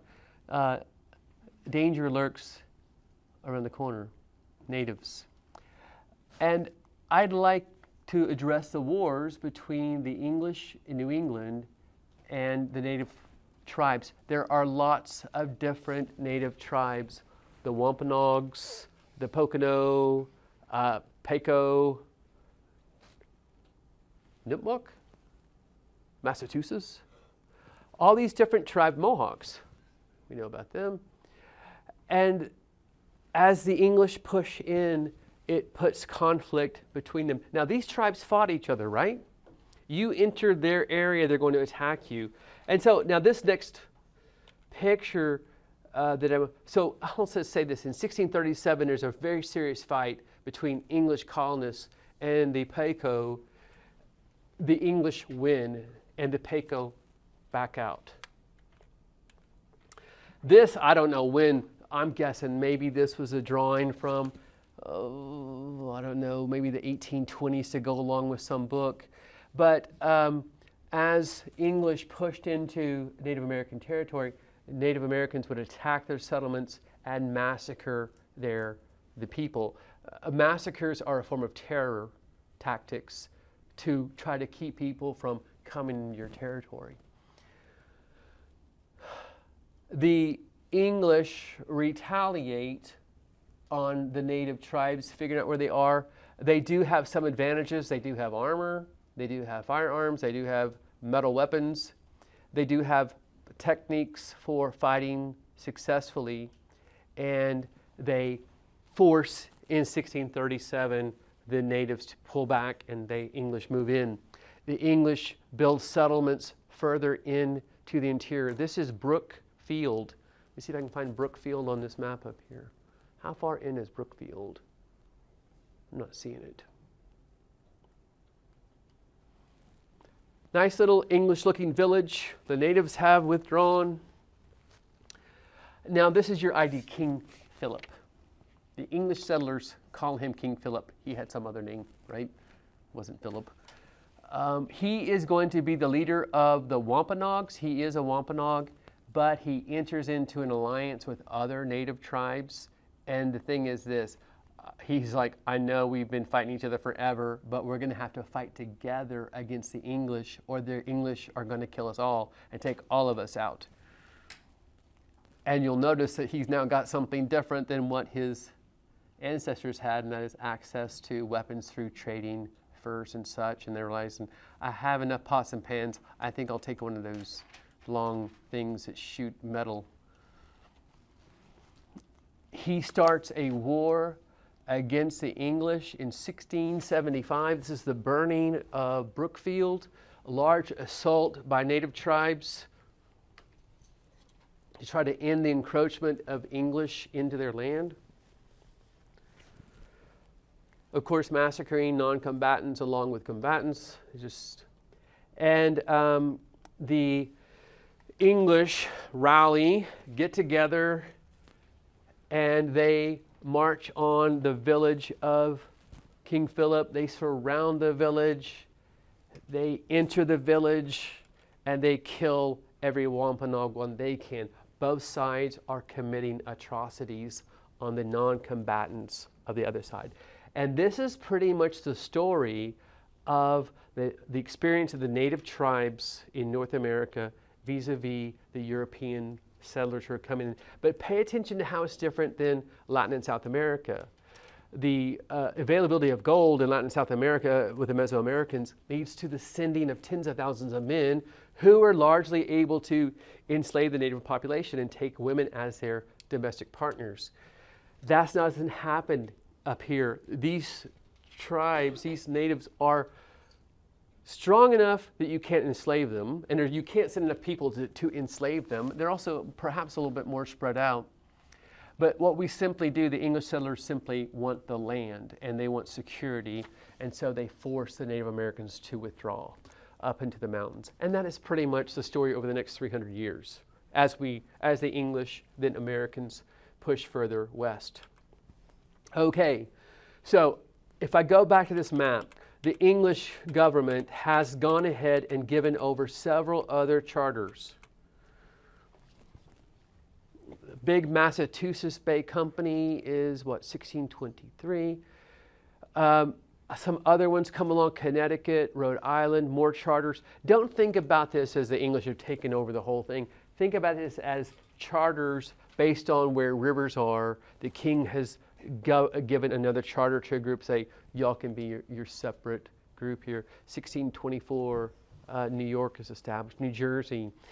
The different colonies have different charters. Sometimes the king, like for New Jersey, would give a group of wealthy aristocrats the right to develop a colony up there, and they would then try to bring settlers in. They're all trying to, I suppose, get people to come there. Virginia is going to be the most successful one. People either come to the English colonies for economic opportunity or religious freedom, or sometimes both. But both of these are going to be incentives for these colonies. Now I'm going back to Virginia to talk about some important developments in Virginia. This is your ID, William Berkeley, who's pictured here. He's not the first Virginia governor, but he's the most important royal governor of Virginia in the 17th century. I believe it's King Charles who names him his governor, and Williamsburg really develops under him. The colony grows, I think like up to 40,000 people during his lifetime. You think about 1607, where it's like 60 guys arrived. By the 1670s, so like 40,000. This is English, mostly Englishmen in Virginia. This area over here is the Tidewater. This, by the 1650s and 60s, most of the Native Americans have been driven out of this territory, and lots of large plantations owned by these wealthy Tidewater aristocrats. What happens is as the population grows, there is land hunger among the English colonists, and they have been moving out west. I think by about 1650 or 60, the line is up here to the Piedmont, and the Native Americans have withdrawn to the Allegheny Mountains. They're behind, there's various rivers that they've agreed to stay behind. So here we go with William Berkeley. We're leading towards something called Nathaniel Bacon's Rebellion, which is a pretty big moment in Virginia colonial history. William Berkeley governs in coordination with the House of Burgesses, and they make policies on various things. Among the various policies that they make, he would have carried out the treaty negotiations with the native tribes, agreeing that they would stay at a certain place. So he's the executive who has the right to enter into these treaties. Once things are settled, William Berkeley takes advantage of his position of having a relationship with native leaders to develop a fur trading company. He kind of gets a monopoly on the fur trade because he's going to sit, he doesn't do it himself. You can't imagine he's going to go up there. He sends men who work for him up into Virginia, up into the remote areas to go on rendezvous, to meet up with native tribes, and he gets a nice income from himself doing this. What I want you to put down here is that he benefits from a stable relationship with the native tribes.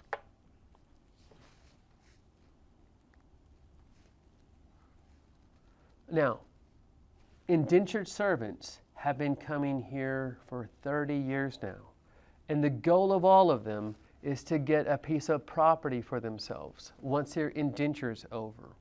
But what's increasingly happening in the 1650s, 60s is that all the land is taken by wealthier people and people who are before them. So when you finish your period of servitude, you don't become an independent farmer like you dreamed of.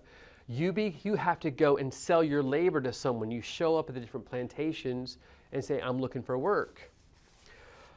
But they really would like to move out here to the west, but Mr. Berkeley says that area is closed to further Western development.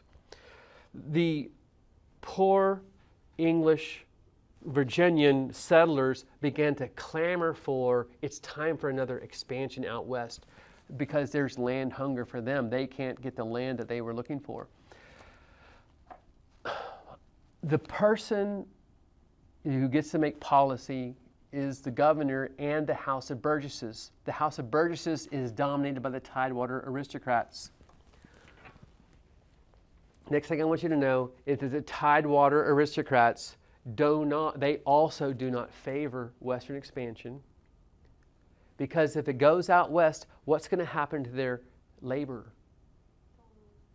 They're going to move. Therefore, that's going to restrict the market. What will they have to do to keep them there? They'll have to pay them higher wages. So it's economically better for Tidewater aristocrats to have a large number of landless English colonists who don't have their own land and have to trade their time for some kind of wage. The landless people become growing frustration. Interstage left a guy named Nathaniel Bacon, who, this is a drawing of a moment, probably the high moment of this whole drama. Here's Bacon, and sitting in his chair evidently with his hat just knocked off his head, possibly, is William Berkeley. So this is heading towards a conflict between Nathaniel Bacon and the governor of Virginia. All right, Nathaniel Bacon, I'm not sure exactly what date he arrives in Virginia, but I think it's in the 16, let me see if I've got it here. I bet I'll find it.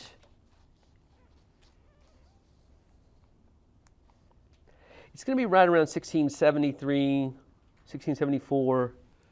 Nathaniel Bacon arrives in Virginia as a petty nobleman. He does have a title back in England. He's got the pedigree. However, he comes from a family that doesn't have much money. And he has come to Virginia in hopes of making his fortune. In Williamsburg, he presents his credentials, tries to enter into the social life in Williamsburg, but the aristocratic Williamsburg people turn their noses up at him. They're much more wealthy than him. He seems to be a bit of a gold digger, and they just don't accept him. And he gravitates towards the landless people of Virginia. And eventually, he's smart enough to kind of pay attention to what's happening in Virginia. And maybe he's hanging out at some pub, and he finds out how angry the men are about the lack of movement to the west. He emerges as the leader of the landless men in Virginia. Later on, he's going to be known as a rabble rouser. Have you heard that phrase, rabble? The rabble are the trash. Not a very nice thing to say about people, but a rabble rouser is the one who is going to whip up the anger of a group of disaffected or suffering people and unite them and have them attack propertied people. Like, we're going to go up to the castle and attack our evil lord. That's a rabble rouser. Once he emerges as a leader of this angry people, he begins to build an affinity with them. He says, I know these aristocrat types. They'll exploit you forever. They don't care about anything but themselves. They don't want what is best for you Englishmen because they benefit from the relationship with the natives. So what happens now is they decide to take matters in their own hands. The first stage of this is that Bacon thinks, let's go out to the frontier, near where the Native American tribes are. And then what they do is they cross over the rivers and they attack the native villages, trying to provoke a war, right? That's how they're going to take it on their own hands. We'll go provoke a war back in Williamsburg. They won't really know what happens. They attempt to provoke a war with the natives. They send back word to Williamsburg saying that we're under attack here on the frontier. The native chieftains send word to Williamsburg too, and they complain that Englishmen out on the frontier are attacking natives. Who's William Berkeley going to believe? The native chiefs who are telling him that there's English attacking them on the frontier, or William Berkeley and company are saying that we're on the frontier and natives are attacking us? Berkeley sides with the natives. And he tells Bacon and all other Englishmen out there to get away from that demarcation. Nathaniel Bacon exploits the situation to say, you're siding with natives over the interests of Englishmen, your own countrymen. He says the people in Williamsburg, the governor and the people in the House of Burgesses have lost their right, their mandate to rule us. They can't be our governors. They don't have our interests in mind. So William Berkeley now marches on Williamsburg with a small army of... Berkeley or Bacon? Sorry, thank you, good point. Bacon now, too bad they're both B's. Bacon now marches on Williamsburg with a small army that he has assembled of landless Virginians. This is the moment when he marches into the governor's palace.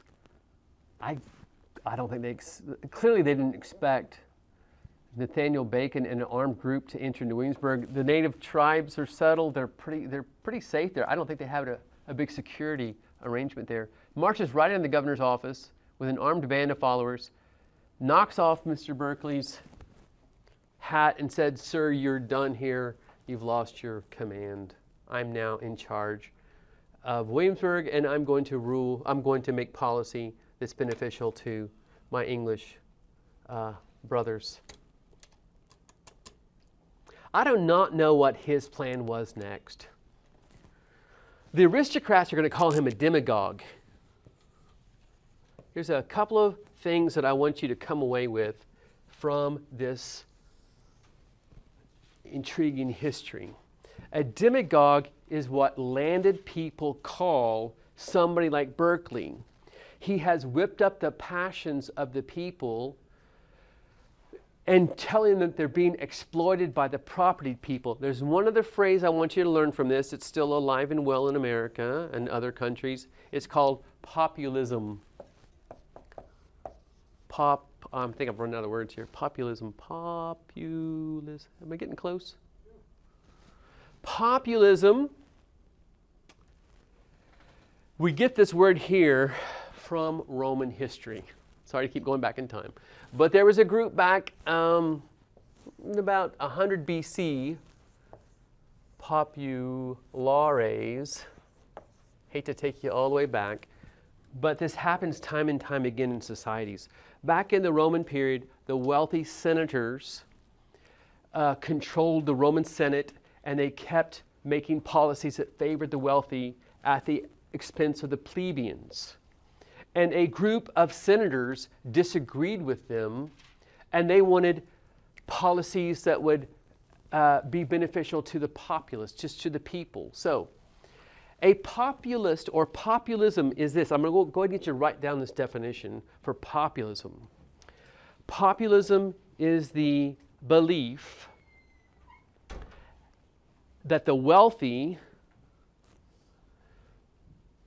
use their control over policy, or maybe their power, to make policies that favor the wealthy. Now, if we stop right there, you might just have envy, right? You might feel envy towards the wealthy that they're making policies that favor the wealthy. But it's this last part, which I add to it, is at the expense of the average people.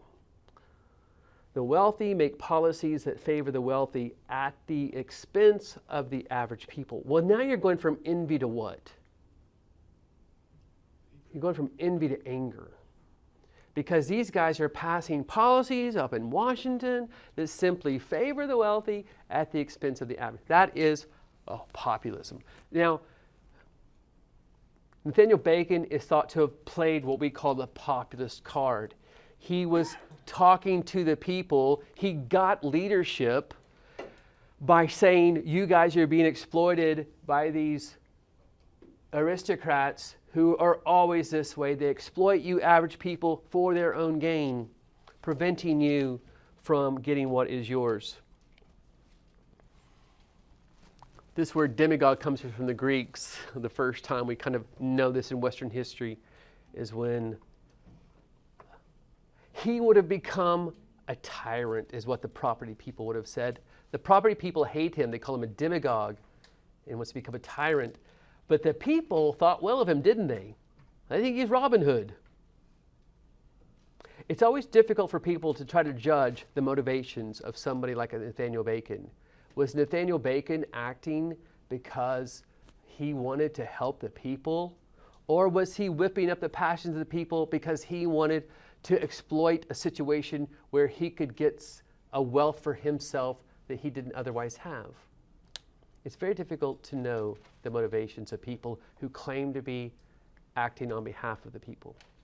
We don't know what Nathaniel Bacon's plan was. Surely they could expect the king to have sent in forces to overthrow. I'm guessing that he thought what would happen is Virginia would declare its independence from England. right? And try to set up as an independent community and, put cannons pointed out towards sea. We don't know what he would have done because he dies of dysentery within a few days of taking power, or weeks of taking power. Dysentery, his body can no longer process food. I'm sure all of his electrolytes plummeted, and he succumbs. So he becomes the governor? No, well, he plans to become the governor, but it's short-lived. His coup against Berkeley is short-lived because he gets deadly ill with dysentery and dies. The aristocrats rally, and his followers are leaderless, and his rebellion is put down. And Berkeley comes back to the power, and everything's put back in order. But there's one more significance that comes out of this. And that's what I put on the test about Nathaniel Bacon's, the significance of Nathaniel Bacon's rebellion. The Tidewater aristocrats have got a problem on their hands. They need labor, right? But the problem is when this labor come to Virginia and work for 7 years, they're now free. And their number has grown, and there is an antagonism between poor Virginians and wealthy Virginians. But they need labor, but they have to let them go. What's the solution? How can you get a more permanent labor base? Yeah. It is after Nathaniel Bacon's rebellion that Virginia Tidewater aristocrats turn increasingly to African slavery. You buy them, they're expensive, but you get to keep them the rest of their lives. And they never become free. They don't have any rights the way that Englishmen do, or any aspirations. So after Nathaniel Bacon's rebellion, which is like 1674, English turn increasingly to African slavery. They've already been practicing it, but they increasingly move towards it. Now, this is your ID slave codes. When we talk about codes, it's basically legislation establishing something in law. We might say building codes for a city are codes that people have to abide by. In this case, it's slave codes are the passages of law which establish the legality of slavery in the colonies. The slave codes are a collective thing we say for the different laws that the legislatures of the colonies are passing to establish slavery, the legality of slavery.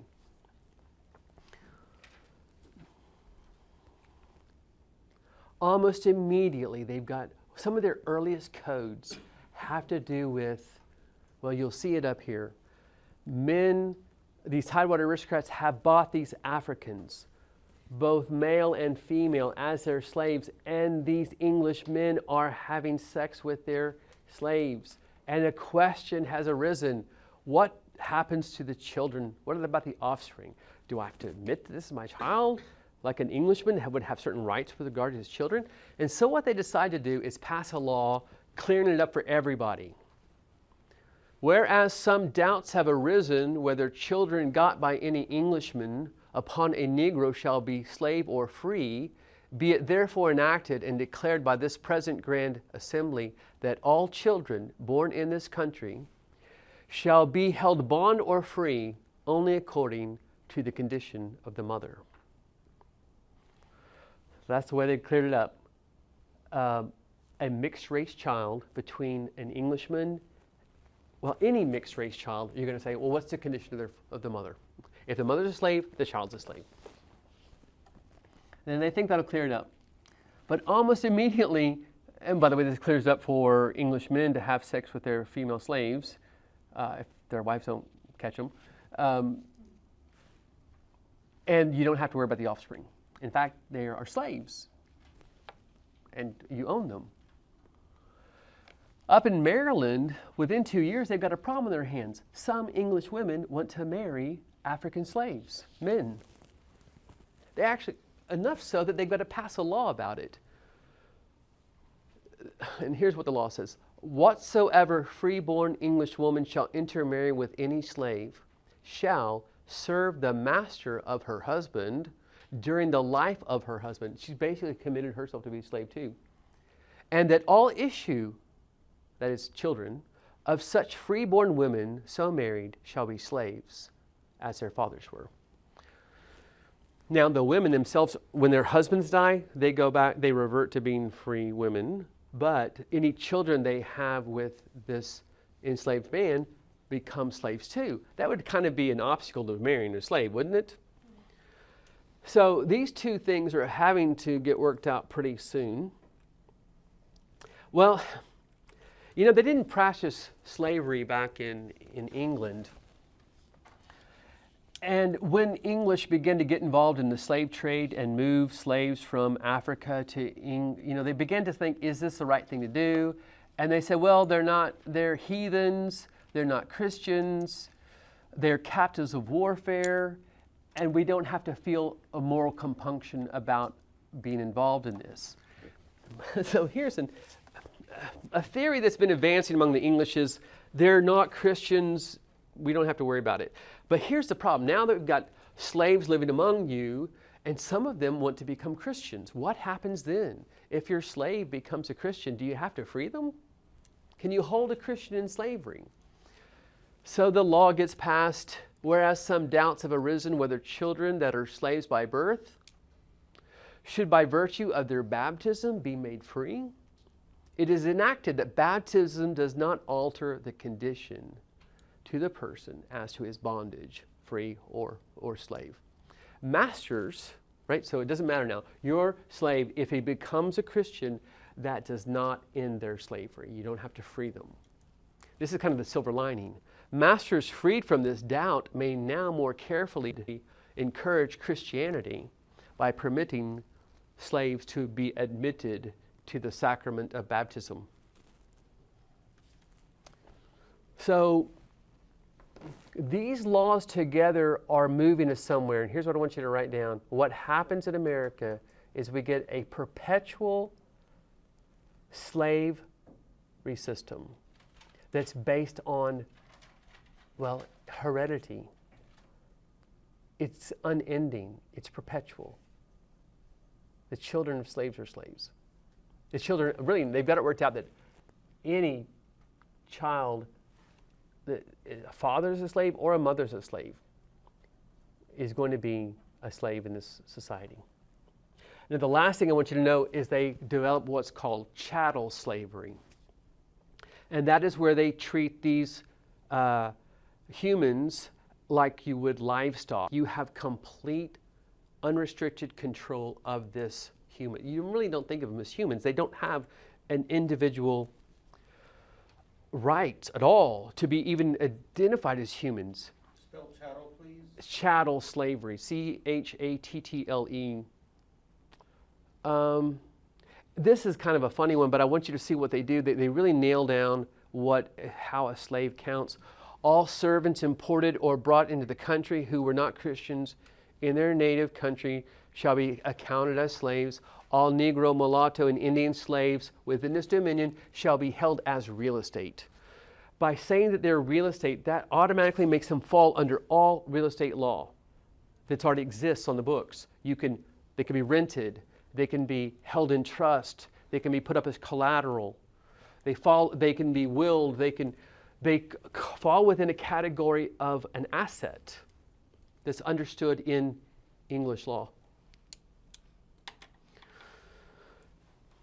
Why is this happening where the English had no background in slavery? Oh, and here's another law that they pass. This is if you injure your slave or even kill your slave, it can't be counted as manslaughter. This creates this other violent thing. Well, whereas the only law is if you kill your slave, is it illegal? Whereas the only law enforced for the punishment of refractory servant, can you all understand? The only way that you can deal with a slave who doesn't want to do what you tell him to do is to beat them for resisting their master, mistress, or overseer.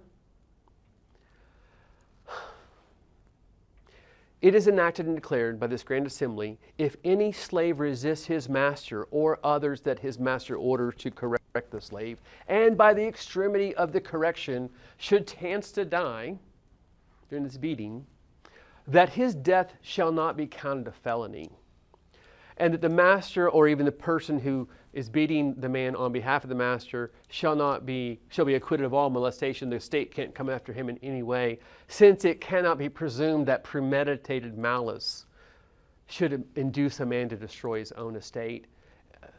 They've actually kind of worked out the legal thinking here. You can't, it's not a crime to kill your horse, is it? Or your donkey, but you're just sick of that donkey and you just shoot it in the head, you're done with that donkey. That's how we are viewing these humans, and that's what we've developed in terms of slavery in America. That's the slow beginning of what becomes well known to us.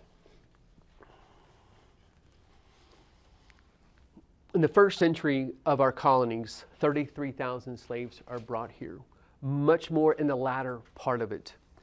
2,300 convicts. Over in England, you can commute a sentence of a person who's been a capital crime, normally not like for murder, but for having been convicted several times of stealing from a merchant. You might get a capital punishment for that. They can convert that to a long period of service in the colonies, and your service will be bought by someone. 96,000 people come as indentured servants, and I'm hoping to talk about that here in a moment. And only 66,000 people are able to really pay their own way and get on a ship, come here. You're going to be surprised by the next set of numbers. In the second century, between 1700 and 1775, what's the single largest category? Would you have thought it? This number grows dramatically, 151,000. A lot more indentured servants, well, about the same number of indentured servants, and more free than indentured coming. And then there's a lot of population growth in England, a lot of draconian laws that end up, also the treatment of Irish. A lot of Irish get convicted and sent to Jamaica and different places. But the single largest category is slaves. Now, by the way, this does include Jamaica and some other places that the English own. What's driving this? And the answer is tobacco. This is the value of commodity exports broken down by different regions in America.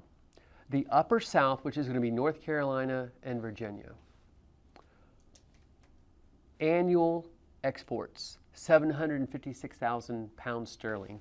Now, how you relate this to being how valuable it is to look at the other ones. It's clearly the number one thing in Virginia. But let's look at the next one. The Lower South, which is the Carolinas, mostly South Carolina and Georgia, their number one export is rice. They're exporting rice to the West Indies that is used to feed the enslaved population on the islands. 198,000 pounds sterling per year. How's that compared to tobacco? Was it 758,000? So a decent amount of, let me just say this, both of these export commodities are agricultural commodities. And agricultural commodities you can use slaves for that. And that's the thing. The wealthy aristocrats have invested more and more in these slaves, but it's worth it to them because they're getting tremendous wealth from what they are able to export to Europe or the West Indies by it. Let's look at the last region, and that is New England. What's their single largest export commodity? Whales. They go out off of Nantucket Bay, they go hunting for whales. Would you buy a slave to go hunting whales with you? Would you give him a harpoon and say, hey, we're going to go hunting? Yeah. Come on, dude, let's go, hurry. No, so the only thing that they're really making any export commodity on in New England isn't something that you would use slaves for. They are making corn, they are making wheat, they are feeding themselves, but they're not exporting those things. You don't need slaves to do this. So New England doesn't get slaves. The biggest difference between New England developing slavery and the southern states developing slavery is climate. It's warm and quite large piece of property in the south. And New England is cold and shorter summers and growing periods, and that's the divergence. Climate makes the difference. We have a question. What is potash? Potash is, I can't remember what it is. It's used in, maybe, is it used for brine? Do you gentlemen know if it's used for brine? Brine is something for pickling and such. I can't remember what potash is. I read about it one time, but I've forgotten. It didn't. Fertilizer and agriculture. A fertilizer in agriculture, pardon me. So not brine. Was wrong. Those wood products, I know were, a lot of them were mass Yeah, right? for kids. Yeah, In fact, didn't they have people that would go around and mark them and say, this is the king's tree? marking with an arrow. And so these great, England was building a terrific number of ships, and the English Navy was growing too, and the English Navy wanted the best of these really tall timbers over here, and they would mark them and say, this one belongs to the king. So how were they transporting? Oh, they were drying fish. Whales they would bring into harbor and they would butcher them, and I think they processed them in some way, like maybe smoking them or something. I don't know if y'all know it, but off the Cape Cod, what was that? It would be fat. Yeah, oh, that's probably another thing. They're probably, the blubber, they are heating up and it turns into oil. They process that on shipboard. On ship? Oh, really? They could render the fat into oil on ships. Wow. Fish. Well, I'm surprised that that's That would so have to be low dry. there. Well, you can't ship a fish. They didn't have ice back then. Yeah. They weren't producing ice, so they would have to dry it out. Most of that stuff would spoil by the time it got Okay. so you couldn't really. Off of off of Cape Cod is some of the best Yeah. fisheries in the world. So because some of Yeah, the Europeans were already fishing those waters and bringing them over, maybe. taking them back, because that doesn't look right to me either. That does look low. It seems like with that cooler water and the cooler temperature down in the hold of the ship, you could probably get away with that in the Atlantic. It'd be pretty cold. But I don't know how quick, Well, how they you'd weren't handle going- that. They weren't going up and down. They weren't like hitting Iceland and then going to. They were trying to go straight across Okay. pretty much. So they still weren't in really, really cold. There's lots of interesting information in economic data, but the main reason I wanted you to bring this to your attention is it's the wealth to be made from slaves is what leads America down the road of slavery. And it is most especially originally our more wealthy Tidewater aristocrats who invest heavily in slaves. And once they've invested heavily in that slavery, they do not want to let go of it. And that's going to be obviously a real problem for the rest of American history. I'll ask you the Yes. question that you asked us about. What was the driving? England had no slave culture itself. Where did we derive it from? The Caribbean, the Spaniards? Barbados. There's an English colony at Barbados which practices a very violent form of slavery. A smaller percentage, and I want to talk about indentured servants for a minute, your assignment. I think I can get a little bit of that in 5 minutes. But evidently, a small population of overseers can control a large population of slaves, but the only way you can do it is if you are really brutal to them and you make examples of them. So we seem to have adopted that in South Carolina. We learned, you can't naturally learn to be this cruel to people, right? In fact, we imported some people from Jamaica to be our slave drivers because they were used to this cruelty. But I guess it was the desire for income. Where did we pick it up? I mean, why with no English background to slavery, yet we adopted it fervently? Probably because we were transporting them first to the Spanish islands where the native population has died. And then English decide to get in on this sugar plantation too. They take an island and they start practicing it. Canary Islands. And Well, that was the Portuguese. Or that was the, But so I'm sure we've been transporting slaves to the Caribbean for a good 50 years, and so eventually, you know, they show up in Williamsburg and start selling them. Other traders do. Would y'all indenture yourself and your families? Remember your assignment? No. I got 5 minutes. If I wait a week, I'm afraid y'all won't remember it, but maybe you will. Thank you. Shall I let y'all go because I can't decide. This takes about, well, I'll try it. Okay, remember the first letter, Mr. Sawyer and his experiences? it was a lot. I was going to ask you about that. It was almost 50 years earlier. Yeah. Than the first one. And is it because in that 50 years, the trade companies were established, and then it became about money more than it became about discovery and like colonization? It's obviously a lot later than the period that we've been talking about, right? It's in the 1720s is the first one, and then 1754, I think, is a... Yeah, 1797. Let me ask you real quickly, what are the obstacles that would prevent you from getting on a ship and making yourself an indentured servant? What are the fears that you might have of doing this? You'd be breaking up a family. What happened to your families might be broken up? It was said that a lot of them were like they would never see each other again. Children and wives. Okay, let me put it away. Sawyer's letter, I'm going to submit to you, overcomes a lot of obstacles that you might fear. Might you fear the crossing? It would be a scary I don't even like to fly that much, right? Gonna like bake cookies on the deck. I'm like, yeah, we can do that. All right, so almost everything that you might be worried about. What about Native Americans? You might be worried about going to the New World. They're good. They're all nice, right? What about the chance to get land? Yeah, they were giving them away. How do they treat them when the ship comes in? What are the people of Philadelphia like? Money and Bread.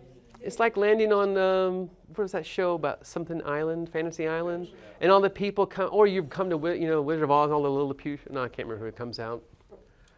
They're all so nice. Or like arriving on a yacht, Jamaica today on a ship. Everybody's so happy to see you.